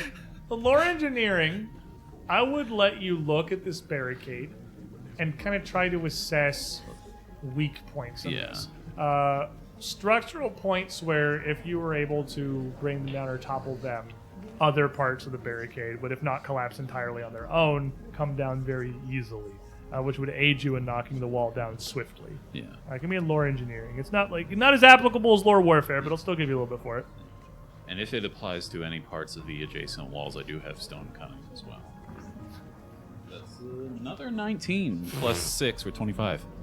Are you blessed? Yes. Then that'll critically succeed. The DC I was thinking of there. So there's 3 left. Can I see the kitchen real quick on the map? Trying to, like, the space that we're going to be hiding them? Sure. If you want to, Because I have an idea, but I Scroll us kind of up need over there to real quick. visualize. it is a big, long, kind of L-shaped area that comes off the 2 doors at the top of the cafeteria, and the crook of the L is a separate chamber. That is the pantry. That top area has the several large stoves that are up against the wall, the furthest of which is encircled by the ring of stones. And the corner, the outside corner of the L, is what once led to the pantry, which is now pretty much just an open portal of rubble to the outside, through which mist pours in. So where were we hiding them from the path of the ghouls? The ghouls are gonna come The in ghouls the- are going to come through the courtyard. The wall Okay. is separating the cafeteria from the courtyard itself because the whole actual wall of the building has come down. So the plan is you're going to knock down the barricade, and they're going to come straight in from the courtyard. Okay. They're not going to be going into the pantry or the kitchen at all. The pantry doors are still going to stay barricaded. Okay, so the pantry is where they're going to be. Is where the... Well, the kitchen outside the pantry So- is where your guys are going to be. Those doors that we went in, Yes. they're going to go southeast from there. Okay. Towards this. They're going to go blacked straight out across wall. the courtyard and into the cafeteria. Everyone's going to be hiding up there in the L. And your guys are going to be up in the kitchen, right? Okay. Then don't come to me yet, because I thought we were in a different room. It is kind of a weird little layout. I am terrible I'm at MD, you look visualizing like you got maps. thought. I'm going to I want to take stock of any ranged weapons, crossbows. I don't know how many they have handy, but with that in mind, build little places to hide for some of the cultists, get barricades put up, conscript them to help. Because I'm still on this doomsday thing. I'm not dropping the act one bit, but get in places for people. There's something between me and the ghoul, and I have a crossbow. It's certainly not many. They don't seem to be much better off for weapons than the chapel was. It looks like they've got 3 light crossbows between them and maybe 20 bolts spread throughout the 3 of them. But finding a space for them to hide out, finding a place to give them kind of a defensive position, because the ghouls are going to be coming to the fairly open cover of the courtyard, would make them a lot more effective. Give me like a crafting. Probably physically make these, or 17 total. give me your bless, and I'll give you a success. Yay. All right, Cammy and Easy, give me some thoughts. So, the all far end of the courtyard, closest to like the dark room where Debus was. Right? Is that where the door to the pantry and stuff is, or is it closer near the wall? No, so you came in from the south end of the cafeteria, and you go through the whole cafeteria and wrap around to where the kitchen and the pantry are. So the south end of the courtyard you haven't even seen through the mist. You have no idea what's down there because you only see a little bit of what you can see through the barricade in the cafeteria itself. Oh, so the barricade's at the bottom. Barricade is like the bottom section, like right. You go through Debus's area, and then the western wall of the cafeteria immediately before you. Oh, and you is turn, pretty like, much left. Destroyed. Get left. Yeah, and immediately on your left, that's the courtyard in the mist. Past all down the north end is the kitchen and the pantry. So yeah, I was thinking we can make another barricade at the short end. So the wall's down there. Short end's where we are, right? What do you mean the short end? The short end of what? Like, the stick. all we need at the bottom is where the open wall is that's coming down. Oh, it's like a secondary Make a barricade. secondary It kind barricade. of divides like where the infirmary and the kitchen door is. So we can move our stuff slowly and then just have like a thin layer and then take that down, and then there's a whole nother barricade that we could be behind. I see what you mean. Okay. Make like a faux barricade. Like, Okay. have that be a facade where there's just like a single line that looks like that's it's still a good. lot, and we can take it down easily, but we've So built... you're taking pieces, kind of cannibalizing. Why don't we take pieces this and move it from somewhere this, else? Move it somewhere less useful. So, with the guidance of Marius here, secreting pieces away from this would be the challenge. I would need like a stealth or thievery to try to take away a significant portion of the barricade without raising a lot of questions. Okay, I'll do thievery.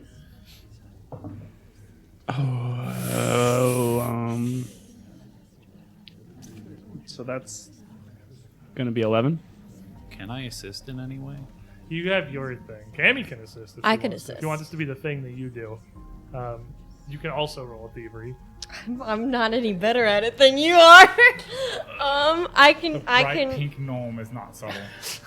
can try. She just You can crumbled ask the your night gauntlet like cultists a to help. freaking Coke can. So I if could he's ask not my a- new cultists to help. That's true. Yeah. Give me a diplomacy. I'll let you away with If they follow diplomacy. me. Go. I've enlisted a new following. You have the tiny cult. It's a 17 on the die, so 24. Okay. She's a persuasive lady. You would definitely be able to encourage a bunch of them to help. And you would be able to meaningfully weaken the cafeteria barricade. The problem is that it's super not a secret. And at the end of 2 hours of setup here, what's up? Looks like Can you have I thoughts. try and convince them that, because now we're blocking off the kitchen doors. Pretty much. You're blocking out the northern section, yeah. Can I try and convince them that it's because the haunt's radius has increased? That it's leaking? You can, but that's not going to massively help with the fact that there's clearly like a big production happening here, and that Very dangerous like, haunt. things are being Very dangerous pot. moved around. And, like, people are coming and going, and you have several people that are loyal to you at this point, moving things around. You've gotten a fair amount of the most vulnerable and the least zealous secreted away in the kitchen. After about 2 hours, you've got some pretty solid preparations here. They have not escaped the notice of those above. And you would have, as you were moving things to Cammy and Easy, while nearby MD is building these crossbow shelters, Marius is kind of guiding this, and Trey is arming the defense. Dr. Elborn would come striding very purposefully and quickly up to the group of you. Loomis is coming. What do we tell her? And even as he says that, you would hear step, step, We go knock down the wall. step, step, step, step of this old lady Tell her part truth. making her way. We know the ghouls want to attack. We're just preparing for it. Ambush. You could say We're we're rebuilding the barricade, making it stronger. Bring the barricade out of the way. 2 more hero points for Derp since you can't seem to keep him shaking my head. SMH from Vixel. We could say we're worried about like the integrity of the kitchen and pantry, and that's why we're putting in a barricade to try to Whatever we make say. the He kind of looks Make it a back over half-truth. his safer. shoulder. Well, we'll tell her. And Grandma comes down the stairs eyes wide, just looking at the hive of activity in front of her as this new barricade is being built. And her not having seen the process, pretty clear deprecation of the wall to the courtyard. What is happening? What are you doing? Getting ready for an assault by the ghouls. Xandalis has not seen this. They told us they're going to. They tried to offer us a deal, and we're trying to make sure everyone is safe. And her eyes kind of twitch as she just stares into Trey's face, this confused, almost enraged. She can see me expression. giving people weapons. Yeah, you're giving people weapons. Not confident she buys this. That is the truth. But we're going to take a break real quick. That's what we're going to do. We're going to stand up, stretch our legs, grab some snacks. We'll be up for about 10 minutes. Be a little bit of a timer. We're going to run some ads during this. We got it where Twitch is going to play them automatically. We'd like to put them places where content's not happening. MD and Marius, you're re-blessed. Omnicorous, providing great many blesses to the good boys and girls of Briarstone Asylum today. When we come back, we'll see if we can sell this to one of the figures that matters. If we can get Loomis to buy our quarantine ghoul attack situation. Something's going to happen. Be right back, everybody.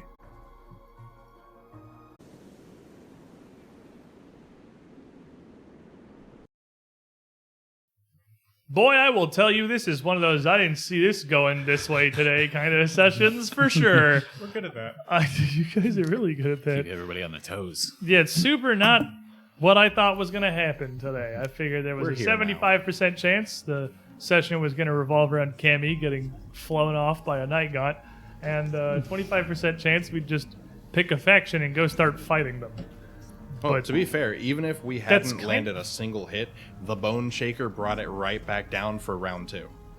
It's like it wasn't getting away just off that stuff. That Bone Shaker That was insane. was real good for getting that off. You still got to get through quite a bit to make that happen, though. You got to succeed at your check the cast ball grabbed, and then it's got to fail at save, which is 2 dice gates is 2 dice gates. Yeah, the tickle would have interrupted something, or probably. On the tickle. If the tickle went off, that would have interrupted. And tickle very With much the could have interrupted the sanctuary, spellcast, yes. too. Get through the sanctuary. The tickle would have not done anything. She has to pass her check, and then she has to fill it safe. Yeah, a lot of stuff had to happen for that to give, and then you had to roll 21 damage. Yes. Just coat can him. So like That was insane. ooh. But as I we're may never roll well again. I spent it all. coming back in here, the group of you were making your preparations to let Clades and the ghouls into the cult camp. You were in the middle of weakening the barricade by ostensibly trying to relocate it to segmenting the northern area of the cafeteria as a fallback, where you quarantined probably maybe 20% of the camp, 25% of the camp that seemed the most opposed to join this cult in the first place, that were clearly not really believers. You were hard at work weakening their defenses, and Grandma Loomis came down the stairs to accost you and ask what you were doing. Trey had explained. I told her the truth so far. That is what happened. They did offer us a deal, and that we're trying to prevent everyone from dying. And she just looks back at you. What? You are laid with these monsters? You went and spoke with the nightmares? Not so much spoke to them as their leader offered diplomacy. Xandalis protects us from these fiends, from these creatures. We can't just keep hiding here, though. Like, it's gonna eventually, like, war of attrition. Like, we're gonna run out of supplies. They're gonna keep growing because they're just dead bodies. You So don't believe. You don't believe Xandalis' power can keep us safe. You believe him to be weaker than the very things he has protected us from. Who did you say you came with? And she looks over at Dr. Elborn. He's yours? No, we do believe Xandalus can protect us. That's why we're trying to make the best, like, potential defenses so that Xandalus has the most ability to concentrate his protection and is less likely to suffer any distractions. Are removing our defense. We need no defense with Xandalus. Xandalus is defense. We're shocked to hear that he hadn't come down yet. Surely in all his knowledge, he already knows of the attack. Of Xandalus was to wait until we could reconnect with everyone we had sent back out into this asylum, to reconvene our forces, to wait until his anointed were ready. I'm gonna lean in and whisper in Trey's ear.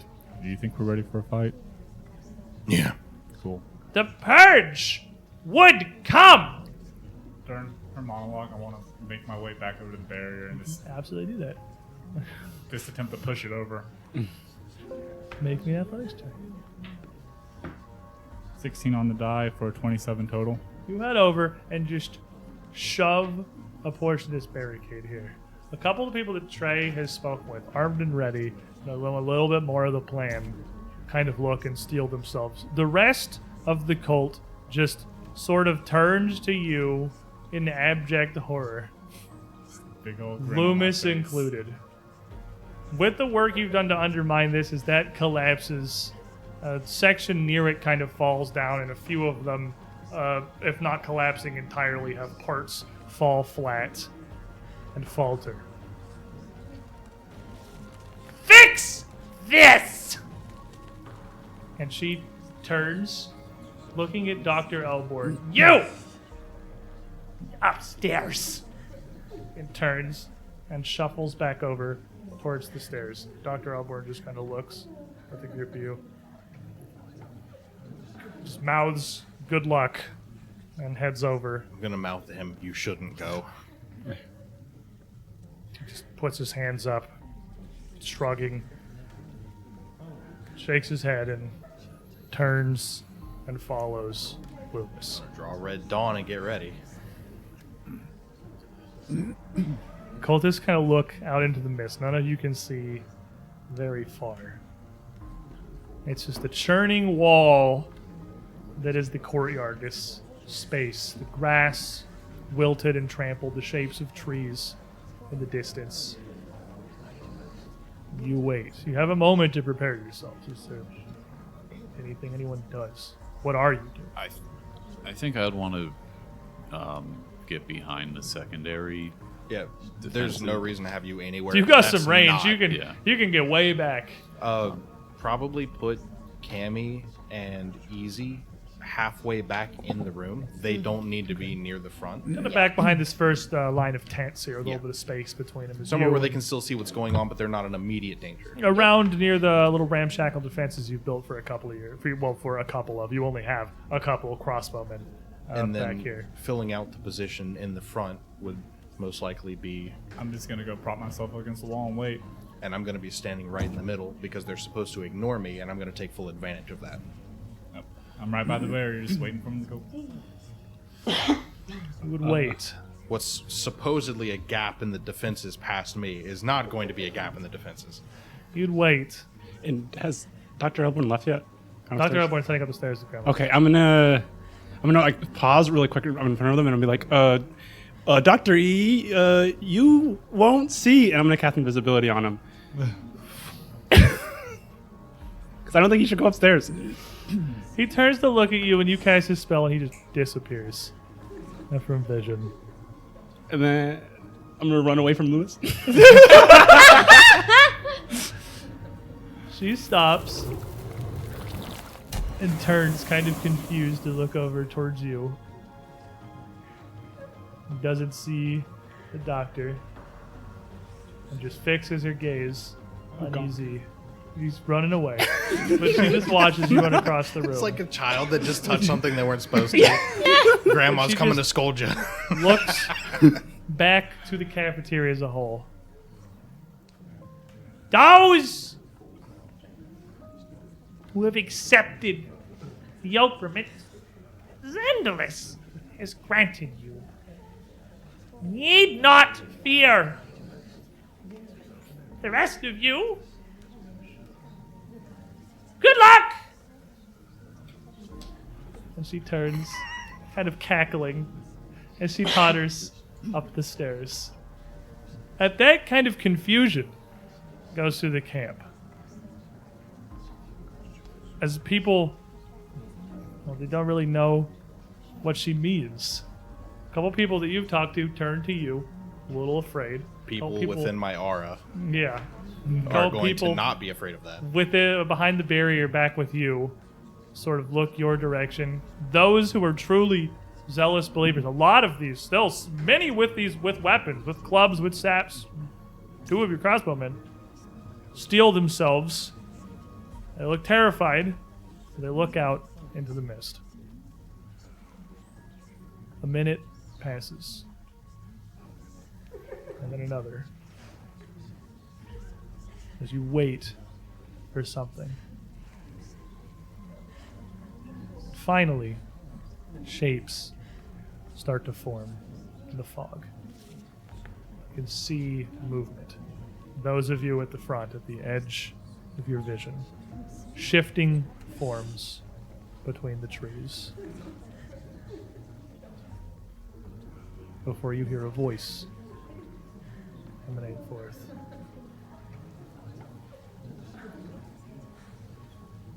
What is this? What happened to your wall? Sabotage? Looks like it might have fallen down. And I'll be standing in the front with, it's called a Fool's Guard, sword down and low. It looks like a lax position. You can't see Clades, but his voice is unmistakable. Look! I'm only going to say this once. You need food, you need water, you need sleep. You need to keep your minds. So too once did I.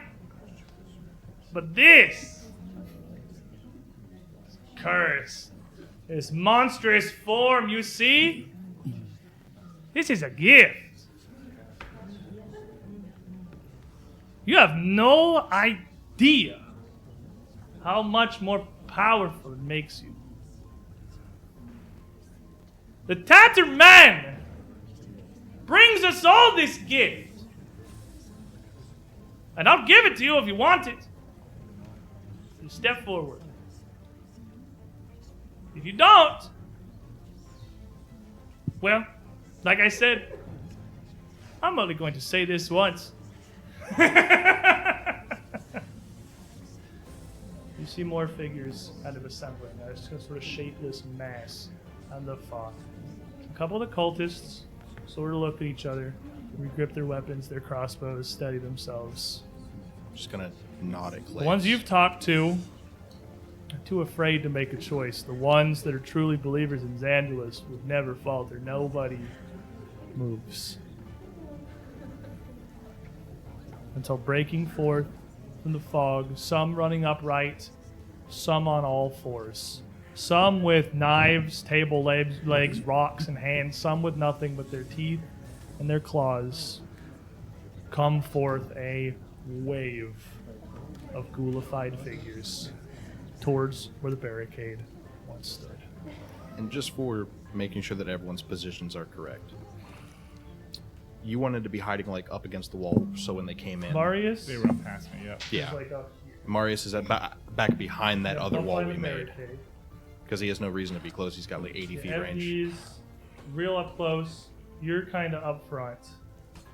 And there are 2 soft little figures further back behind the tents. I think after running away from Loomis, I ran towards the barricade. Well, yeah, he's probably a little up front at this point. He didn't want to be there in Loomis. That was a spooky place. It's time to fight. Friends, roll some initiative. Definitely say someone's scouting. You got nothing better to do right now, so take those +1s. You know what? I didn't get no benefit from it, but after you. Nope. I'm not keeping a hard one. I'm going to reroll that. Waiting? I'm just waiting. Actually, no. I am going to keep that. Because I am on their good side. They're not supposed to attack me. You're going to wait. I'm going to wait. I'm there with you. I also got a 1. Oh my gosh. We're doing this on purpose. Yeah, we're definitely all waiting on purpose. I wasn't ready to what the fight was. What do you got? Easy? Running away. I got Loomis. I got a 1, so 1 plus 8, 9 Yes. plus 1. Okay, we'll 10? just take this little nugget down here of the single digits. Marius. 12.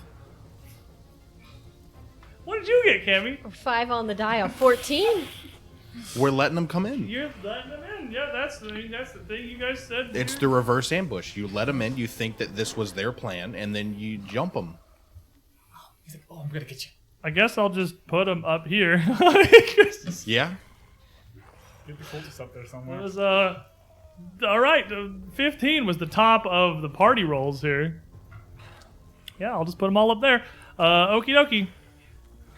As the ghasts, the ghouls, they all pour forth. The ghastly ghouls. The ghastly ghouls. About 8 of them in this first wave here, rushing in towards the barrier. You have a pretty good amount of defenses prepared. You got your cultists up at the front that are ready to fight, but they are ready to fight their best. But these ghouls burst forth with a very surprising speed and fling themselves into the line. You see this entire row of what was once a barricade devolve into a brawl, with a few of them surging up forward, up around the group of you. Several of them do look at you, Trey, with your sword down at your side, and just rush past, leaping upon the cultists to either side. Candy, you see Trey just kind of standing tall amidst all of this here as the ghouls just surge past him. MD up by the barricade. They're ignoring him as well. There's 3 that are right kind of up in the front, right in the center of this, that are closest to you. What do you do? Okay. What do I do? Oh, I'm going to...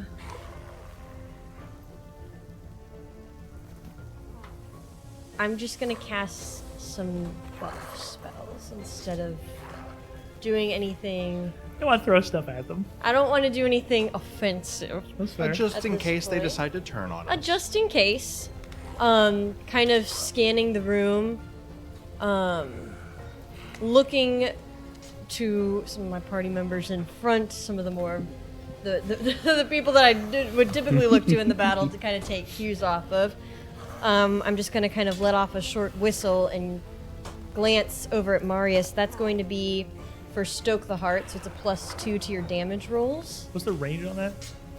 30 feet. He's a little too far away. You can go over towards him. Yeah, you could But you guys Oh, have yeah. spread out pretty big for this.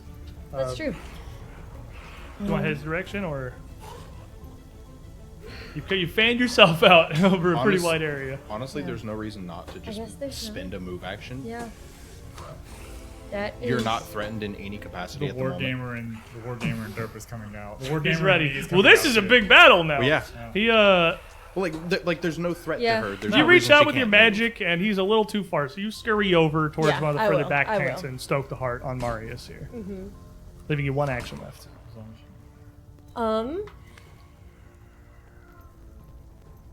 Coward. Coward. It's so difficult. I don't want to be the one going first right Well, now. I'll you- stoke the heart again. I will do it. You can only do 1 hex turn. Oh, 1 hex a turn. I'm so used to getting to cast all the magic I want. Yeah, hexes, you only get 1 per round. Beans. You can definitely you- just What can a spellcaster do with 1 not know what to action? do. I mean, that's an option. Cry. She cast a spell on you, Marius. You feel it take hold as you see the ghouls crash into the cultists here. A couple of cultists go down near immediately, but so too do a couple of ghouls. The initial clash, it's hard to tell who's coming out on top, but you see Trey and MD just standing there as you feel this vigor fill you. Marius definitely hesitates as well. Like, still not necessarily wanting to be immediately offensive. Again, just to not get them to turn on us immediately. So at the very least, I'm going to hunt prey, I guess, on like the closest ghoul. Okay. But honestly, I'm tempted to hold my attacks. You can ready a hunted shot. So Yeah. you can spend at any point, you can just delay, which is stall your turn, come back in later. You can also ready an action, which is you spend 2 actions to prepare to do 1 action later. And then you can do that as a reaction, whatever trigger you have. So you can ready like a hunted shot to fire if one of your other allies starts the attack. Yeah, and then you would I'll just do get to do that as a reaction. Yeah, because I'd basically wait to see what the frontline people are doing. We got everybody but the front line. Easy. As ready as possible here. You have a ghoul that rushes up, leaping on a woman just 8 feet away from you next to the tent with nothing but what looks like a bit of timber to defend herself. Okay, well, I'm gonna just pull out the violin and be like, all right, hungry ghouls and yellow painted fools. We're caught in the middle. What to do? I know little. This place really has no rules. And man, I'm gonna run. You inspire courage on who? Obviously, I'm sure you're letting the party benefit from this. Is anybody but the party benefiting from your inspire courage? You choose who your magic affects. Do people know? Like, if the ghouls were excluded, would they know that they're excluded? It doesn't have any visual.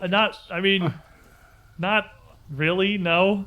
Okay. You're casting a spell. If they identified the spell you were casting and then like realized you were excluding them, which is probably a safe bet. None of them are going to stop and do that right now. Okay, I'm gonna include everyone but the ghouls. Okay, so the cultists are also included in this. Yes. And then you're running where? And then I'm running towards the barricade in the back. Ooh, with 2 actions of moving all the way over there, or Yeah, I'm spending my whole 2. man scamper, he's getting some distance, and you head over, kind of behind the tent by Marius here, bringing us to Marius. Ray in the middle of the room, Holding. just waiting. MD. Specifically, I'm waiting for more ghouls. I'm literally he has a dagger out. He doesn't even pull out his other weapon. He's gonna reach in his bag, pull out that bottle of pulpy liquid, pop the top, chug it, toss it on the ground, and just casually pull out his crowbar, his club, and just wait. As Trey waits, all of you watch this chaos unleash into the camp. I'm selling the story. The initial clash was a bit undecided, but it looks like the cult is actually fighting them back pretty effectively. Like, you gave them some extra weapons. Even without your barricade, you put them in some pretty good tactical positions. They've got some covering fire from crossbows back here. And the ghouls are just throwing themselves at this. While a couple of cultists have fallen, this initial wave of 8 ghouls has been cut down to 6 in the blink of an eye. A couple of those on the fringes of what are left, 3 of them are already looking fairly injured. But 2 cultists have dropped as well, and several more are definitely fighting some losing battles. Candy. Okay. First, I'm going to renew the subscription Sustain. on. There it is. Sustain the spell. Renew my subscription to Stoked Heart monthly. So that you will continue to have that +2 bonus to damage if you so choose to use it. No pressure. I understand because I am also confused. But what I have decided that I want to do is that first, is hiding an action? Yes. Excellent. You can take 1 action to make a stealth check to attempt to hide yourself from whoever is watching. Hold that thought. The first thing I want to do is, and the range for this one's 120 feet. Okay, that's a lot. So I think that I'm okay. You're good. Even with like a 60, you're pretty much okay in here. As I'm beginning to kind of skulk, I'm planning to hide a little bit in this tent over here. I would like to quietly make eye contact with Clanes as I mouth under my You breath. can't see Clades. You heard his voice come out of the fog. He's not He's here still right not now. there. That's what I'm waiting for. Where is he? Can I ready an action until I see Clanes? You can ready something that's one action. So if it's a 2-action spell, you can't. It'll be a ready one it. action. Okay, you can ready it. Yes. Okay. And so then I can't stealth. No, I can stealth. No, because we'd have one action. Oh, it's to, one uh, action sustain. to ready. One action to sustain. 2 and 3 would be readying an action. You basically lose an action to ready something, but you get to do it whenever but that's you want. okay. They're not actually hitting me yet, so it's more just because I'm scared that I want to hide. That's fair. You would not be able to ready an action and stealth, no. When I see Clanes. Okay, what are you readying? Message. Message. Okay, you're readying a message. Really? You waited, Marius. You held your shot. Gamble. Trigger did not come. But you are watching this fight unfold while MD has pulled out his crowbar. Trey hasn't really done anything, and neither has anyone else. The cold is fighting around them, but your friends are just waiting.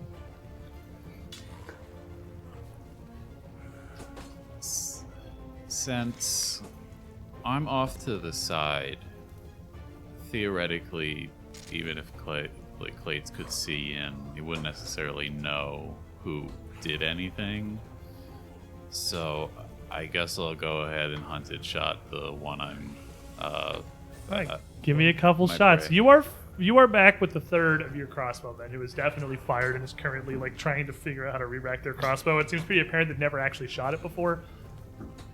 That was a 17 plus 8, and then a 10 plus 8, so 17 plus. Then minus 4 on the second shot, or 3 on the second shot because you're a flare ranger. Oh yeah, so the second one would be 15.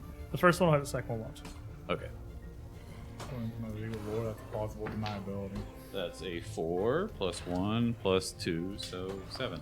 7 points of damage as you strike an arrow into the northernmost of the main body of the ghouls in the center here. They've been able to push in pretty deeply because the cult kind of assumed, MD and Trey were there, but they haven't fought back at all. Let's go again. Minus 6. Then 15 again. Plus 1. Still no, not even with a bless. Okay. One more, why not? Do it again! Nope, that's a 7.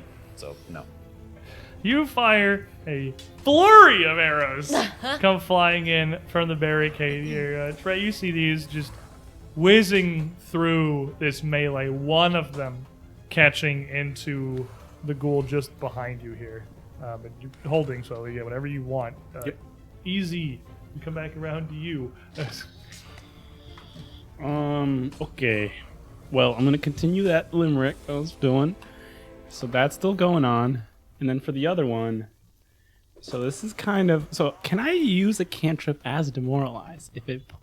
My idea is I have ghost sound, Okay. and I want to demoralize the ghouls by making them think the nightmare, the flying night haunt. The night gaunt?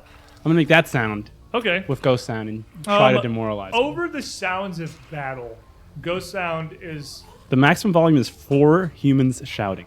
Yeah, I mean, there's a lot more than 4 humans shouting right now. True. You could target one of them. I would let you use ghost sound to demoralize further than the regular range to get one of them. Okay, the one that's like, I guess, flanked by 2 of them. I want that enough. one to They've think got like an arrow in him right right now. behind them. All right, give me an intimidate check. And I could use versatile performance and do performance instead. Absolutely, you can do performance instead. Okay. That's what the thing does. Okay.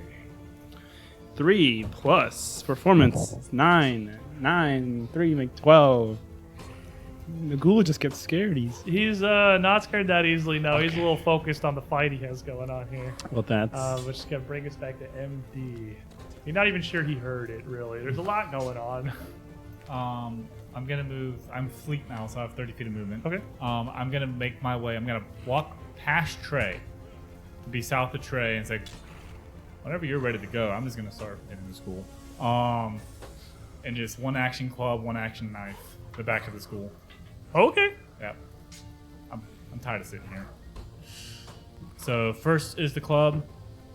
7 on the die to hit, plus 9. That's 17 total. 17. You have a bless still. It is flanked as well. That will It hit. is flanked as well. Oh yeah, you flank it with a cultist. Definitely. Oh, you don't need to bless. That definitely hits. You're flanking with a cultist. Sneak attack as I just kind of bring it in right behind his knee. For a total of 11. Okay. 12. 12. Solid hit. And then the second one with the knife. 19 on the die. Ooh. Plus 7. That's 25.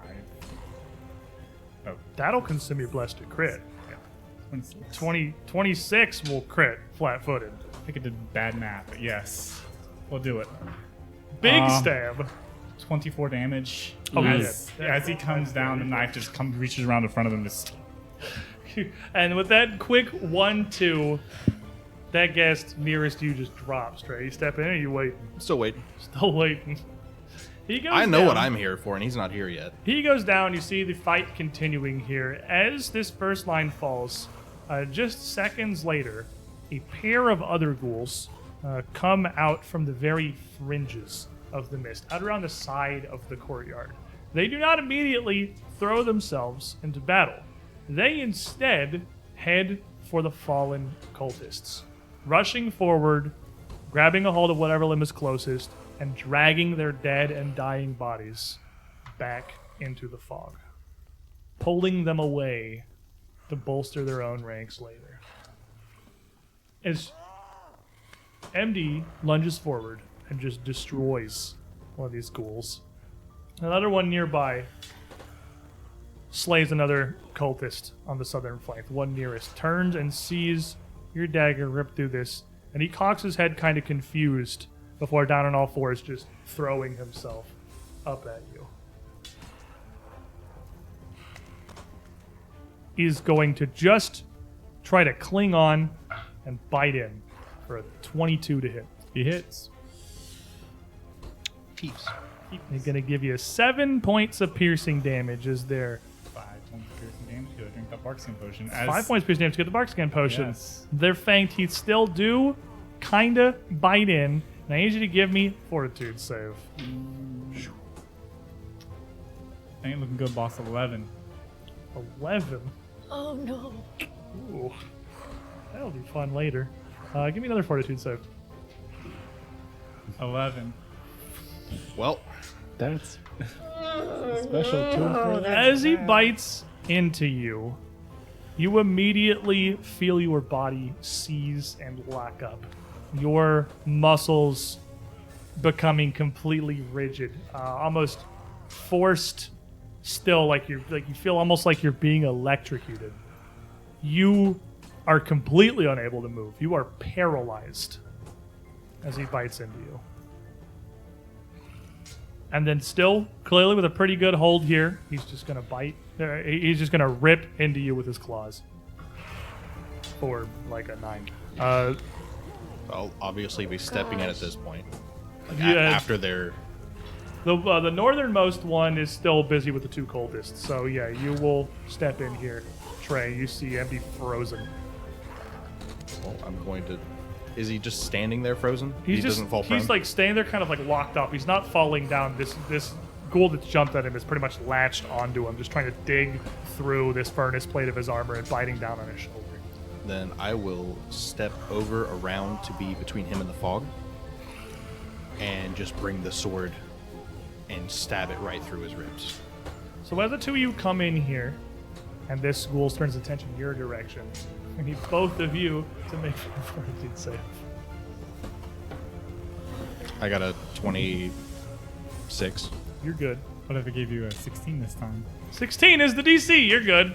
The stench of these ghouls in action as they dive forth is overwhelming fetid rot. But you're paralyzed and, you're a hobgoblin. So neither of you let it affect you. For an 18 with bless. 18 will hit. Don't need the bless. No, it's 17. 18 with Oh, plus. then you need the bless, yes.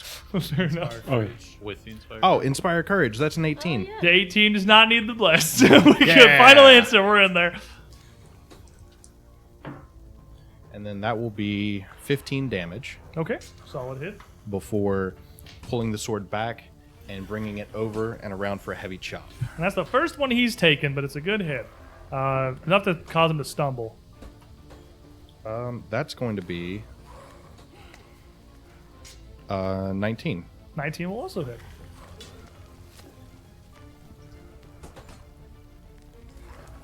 It's so tense in here. For 13 damage. And a second hit of 13 damage is just not gonna bring him down. But it hits. You beat the ghoul off of MD he's barely still up, turning, looking like he's aiming to run. I'm gonna yell out, "One of your ghouls broke the deal!" Cammy. Oh. And there's still no claims. No sign of Clades. And I have to see him to cast a message. I'm gonna continue to sustain Stoke the Heart, and I'm going to prepare message and Keep ready. You're trigger ready. trigger marked as ready. soon as I see claims. Marius. I guess I'm just do another hunted shot direct right at the same guy I've been fighting. That's a 10 plus 8. That's 18. Yeah, yep, that's the number. Okay. Minus 3 on the second one. Nah, it's a 9. I don't think that's gonna. Well, yeah, no, it's not gonna hit. 4 plus 1. So that's a 7 again. Or no, with Inspire Courage, Doesn't 8. stack with Stoke. It doesn't. Stoke and Inspire don't stack to the Okay, same so benefits. then Yeah, then 7. you just get the Stoke. Second arrow finds its home in the school here. Making a little pincushion man. And if it ever matters, the one in front of me is flat-footed. Fair yeah. enough. Not the one he's shooting at right now. It's Wait, under 7 10. does the Does the what? the bonus I have to not take as much of a penalty Right. only applies to the hunted one. No, that applies to all your shots. So it's Oh, okay. minus 3 per attack instead of minus 5, like everybody Yeah. else. So your follow-up shots are at minus 6 instead of minus 10. That's just what a flurry ranger does. The hunted shot just lets you shoot twice as one action. Yeah. Well, I just wanted to make sure. So I would take the normal penalty if I Shot shot the one that wasn't mark. the prey. If it was not your prey, yes, you would take. Okay. I'm pretty sure you take the normal do. penalty. Then I'll do one more attack against this guy, the same guy. 13 plus 5 Is then 18. That's the number we're looking for. Come on, big money. It's a 2, so 5. With the +2 for the. Yeah. You got a They add up. bunch of Yeah, You're putting a still bunch good. of arrows that are grazing across the stick end of this ghoul, and he's also looking fairly hurt, but he's not going down yet. Surprising how many little arrowheads a guy can take before he falls over. I guess I was thinking about hunted prey on the other ghoul, but somehow I feel like he's probably gonna die before it even gets back to my turn. So I'll just do one Shoot him last again. shot. Shoot It doesn't go lower than again. -6. Oh, that's a nat 1, so Okay, it does. It goes. Okay, it doesn't go lower than that one either. Easy. Well, I'm repeating the same verse over and over again. So I'm continuing Inspire Courage, and then I'm gonna, I'm gonna throw a projectile at the one. It's about 30 feet away. 5, 10. Sure. Yeah. Close Like, enough. It's the one in closest to me, I'm just gonna be like, It's like I think it's a little loud, but it's close enough. I don't want to count it. Give me a total projectile. just be like, watch out, fallen rock. Give me an attack roll. That's a 1. Oh, the rock missed. He dies. Hey, good dodge. And you keep your Inspire going, I imagine. Yeah. MD. Good dodge. You are paralyzed. As you're locked here, you see Trey step up to try to save you here, but you can't move. If you have you have all of your actions. You just can't do anything that would require you to physically move at all. I don't know if you have anything. What are you doing during this turn? I can't even talk. Can't even talk. Can't accept things. Can't even cast shield. You cannot move at all. Watching. Wait, like, I'm trying to move. Like it's not visible. I'm paralyzed. Shuddering. Shuddering. You're twitching. You are trying to fight through this. Give me a fortitude save. 17 on the die plus 724. And you do. It stuns you in place for a round. It is your whole turn. But at the end of it, you manage to force through, overcome this, and regain control of your body with the school still right next to you. The one here that has been absolutely laid into by Trey, who is very wounded, is going to look around to the side and see, the cultist that he had just taken down. And he sees that and doesn't see an easy way out from there. But he slips, looks at your sword, kind of ducks around, and springs up, sort of like past and around you as he launches himself, almost like a frog, back out 15 feet into the courtyard. This does not provoke an attack of opportunity. He is very focused on what you're doing as he goes to move. As he launches himself, you see him take a second leap, springing out and disappearing out into the fog, screaming something that you can't make out over the din of battle here. The one on the northern side, who's taking a couple of arrows, is also pretty hurting. He's going to spring away from the two cultists to another body that has fallen on the ground here, pick them up, and start to drag them out into the mist.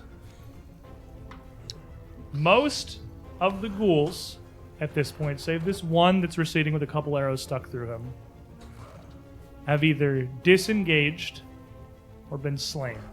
You see the bodies of 4 of the 8 ghouls around you. 3 have fled. 2 more had come in to grab yet more corpses. They took... You couldn't really keep track. It was hard to look around everything that was happening, but there's only 1 dead cultist that you can see, the one that Trey and MD are kind of physically protecting from the back here. All the rest of the fallen look like they have been hauled away into the courtyard. How you do, Trey? I also have fleet. You are fast. And that's well within my ability to get absolutely. To that man. So, slap. Snagging strike. Actually, intimidating strike, because I haven't had a chance to use it yet. Give him the fear. Okay. That's a 19, so I 31. Mean, the dude has 2... Well, that's not with the arrows in him, actually. The dude has 11 health. 31. That's a critical hit. I mean, I'm going to say he's intimidated. He's also definitely, he's definitely dead. It's 4d8 plus 8. He can't not die. Only 18. I rolled a 3 and a 1. I mean, he's dead, but... He's not super dead. You strike him down as he tries to get away with this body. A little further out in the mist now, past the barricade out into the courtyard. And then from there, I will just yell out into the fog. Clades, one of your boys broke the deal. Couldn't control his hunger.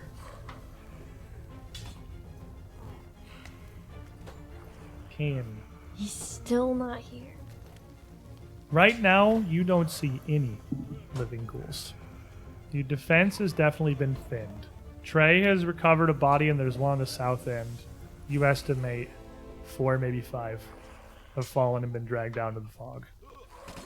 There's a break, and there was a brief burst of violence. The ghouls shot in, killed a couple, and went back out. It's not a war. It's not a committed war. They're not getting stuck in. They're not sending their troops to die on the front lines. They're snatching a couple and retreating. Okay. What I'm going to do then is I'm going to scoot back up to the front and kind of situate myself in the center of those 3 cultists that are alive and MD. And I'm going to, with a range of... Yeah, I'm going to heal MD. Okay. The heal spell. You reach out. Well, what level of heal spell? What level? 1, I think. Oh, fair enough. Yes. So you... I can't go much higher. Oh, fair enough. We already bone shook somebody. You reach out with this magic D8 plus 8 health back to MD. All right, that's 14. Thank you. Solid.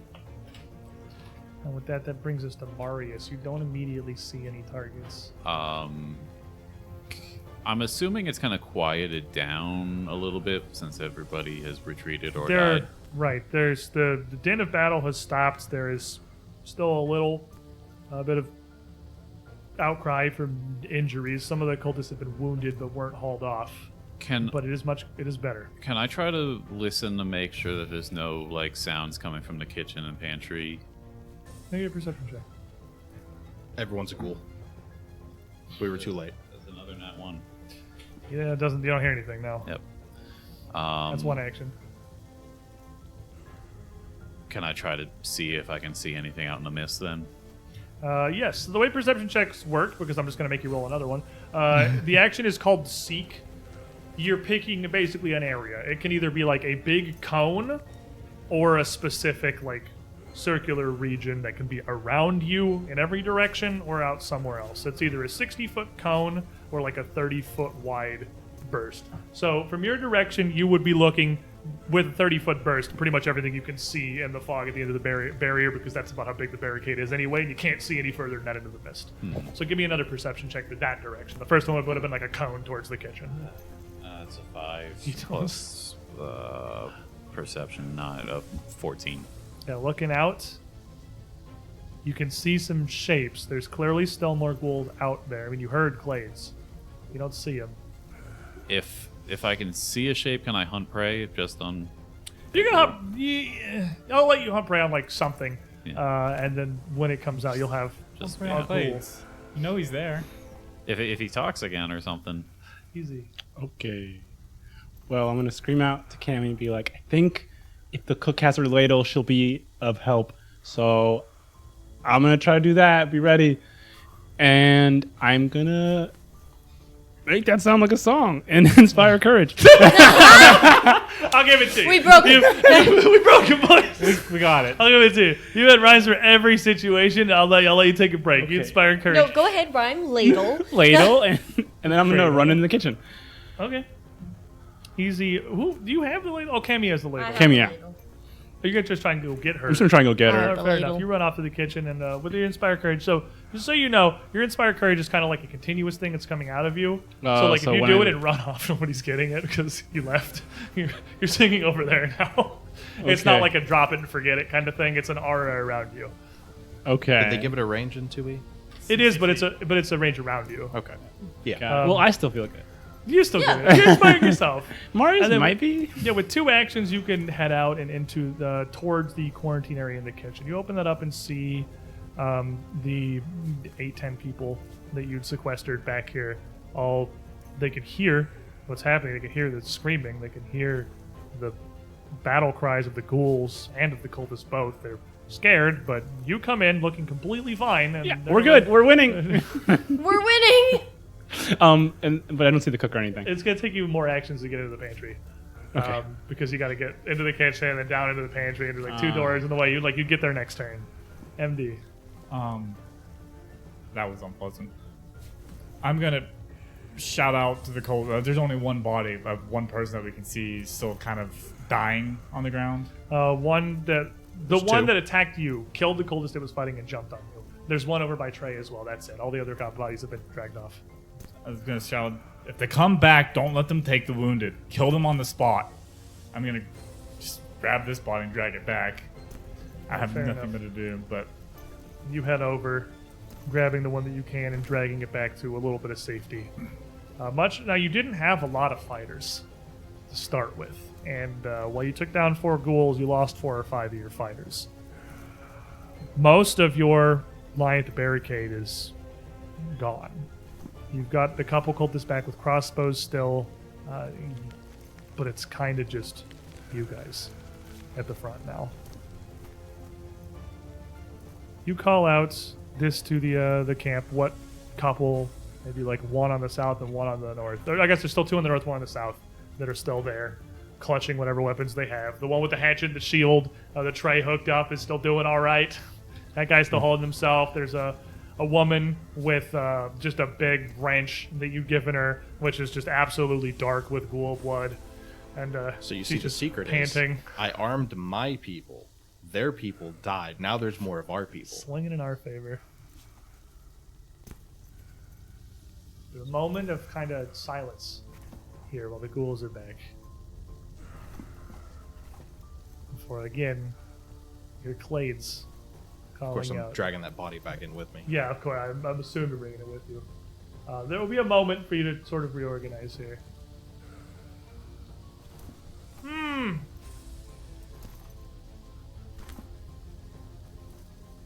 I don't think that I have to explain.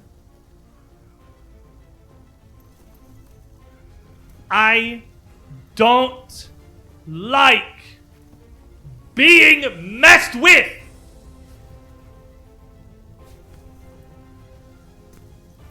What are you thinking?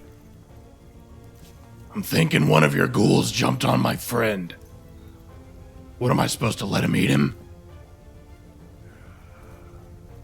I have your word, and I have his. I've known this guy a while. More than the one you killed in front of us, I bet.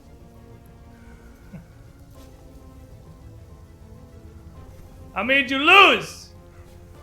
5, 6, more? Quite possibly. We did our part, Glades. I'm down 4. I count 5 bodies here. I'm up 1.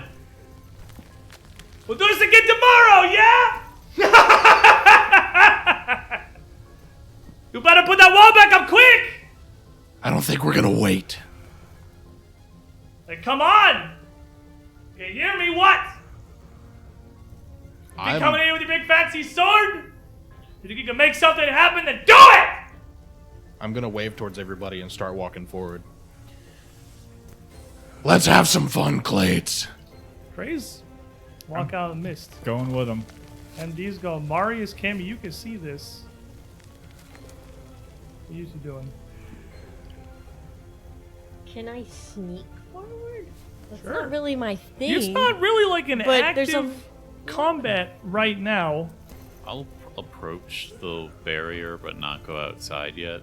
Or what's left of the barrier. I don't see a reason you would go out. I mean, Yeah. you probably can't see him from there, but you catch up. Trey, is you take a couple steps out. Are you wait? I mean, Marius and Cammy are pretty far back here, or at least Marius is. I'm not running. I'm walking forward. You got plenty of time for your group to scamper up behind you. I'm expecting my friends to follow behind me, and then possibly some of the cultists that we've helped to come with us to just deal with the problem.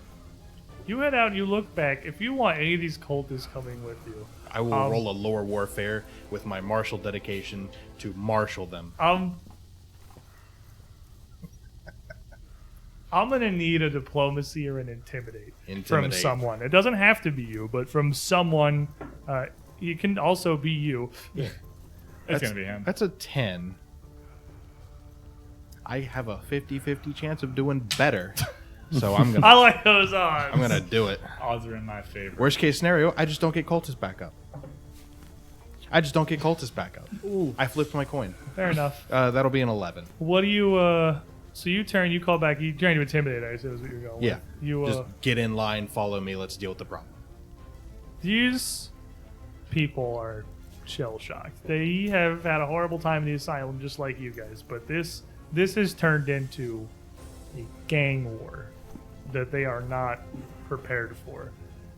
They have seen several of their friends that they've lived with, that they've survived this same nightmare with, slaughtered in front of them. Whatever you are at this point, very much just shy back away from you. Easy. You head up into the kitchen and you quickly dart into the pantry, looking around, and you can see the one woman that was actually cooking, the younger woman, is back kind of cowering at the north side of the room behind the table, like literally on the ground, her hands just over her ears, trying not to listen to anything. You know the screams of battle are perfectly audible here. It's out on the edge of the courtyard. Mm-hmm. The big dwarven woman and the older guy have the barricade set back up, but they're both literally up at that southern wall where the smoke is usually billowing out. They put out the cookpot fire.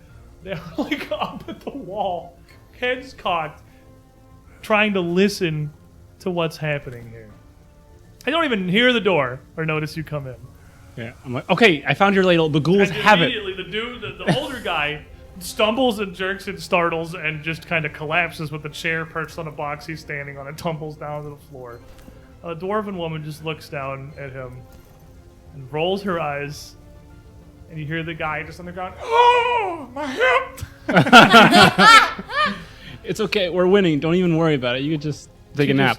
Turns back and looks to you. But they have your ladle, and we're winning, and you should come help. And so what's for dinner? You get hit in the head. You look fine. You Yeah, look fine because we're winning. Yeah, it's fine. We just need you to finish it up. You want to get revenge for that ghoul who stole your ladle?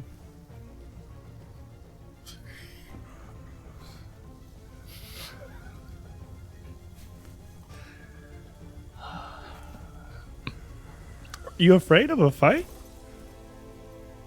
And she just glares. What did you just say? I said it seems like you're afraid of a fight. Zandalis and that grandma woman came down here, told us all we were supposed to tend to was the cooking. Oh yeah, and they hide up upstairs. They're not fighting. Are you just gonna listen to them and be all scared in your kitchen? If it weren't for Zandalis's magic, we'd be them, wouldn't we? We'd be some kind of flesh-eating undead monsters. Well, if there were no fleshy undead monsters because we killed them all, then you have nothing to worry about. Give me a diplomacy check there. Here's a very good point. What if they're just no more flesh-eating monsters?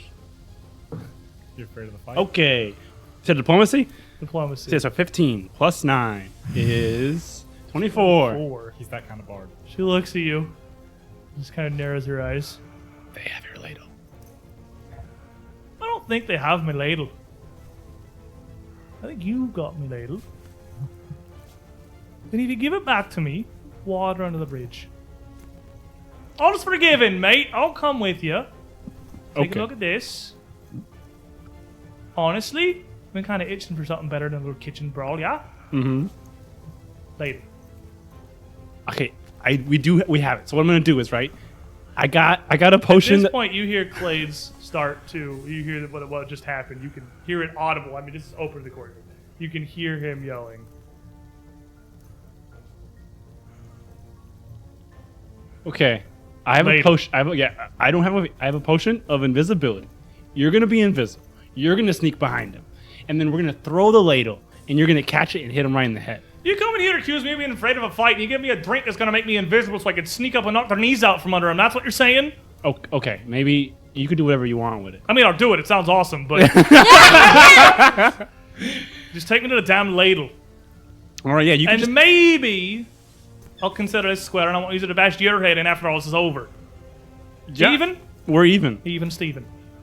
And she looks at your hand. She doesn't shake. She just turns and walks out the door. He does it himself. He just does this. And you lead her back around, and you come back in to see Marius and Cammy heading out towards the barricade and Trey walking out of the mist. You would have heard this exchange pretty clearly from the pantry. Might have missed the tail end of it where Trey said, all right, let's do this, but you got the rest of it. The dwarven woman follows along behind you. You see, Cammy's got your ladle. It's probably literally on her back. It's huge and obvious. I don't know how she could conceivably hide it. The two of you go to the barricade as well.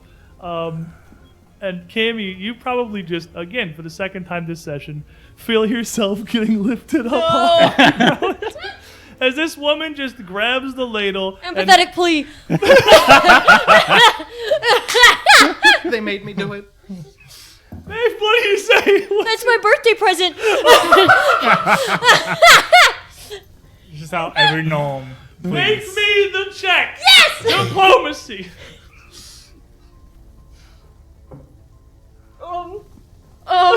She's now going to swing the weapon with you attached to it.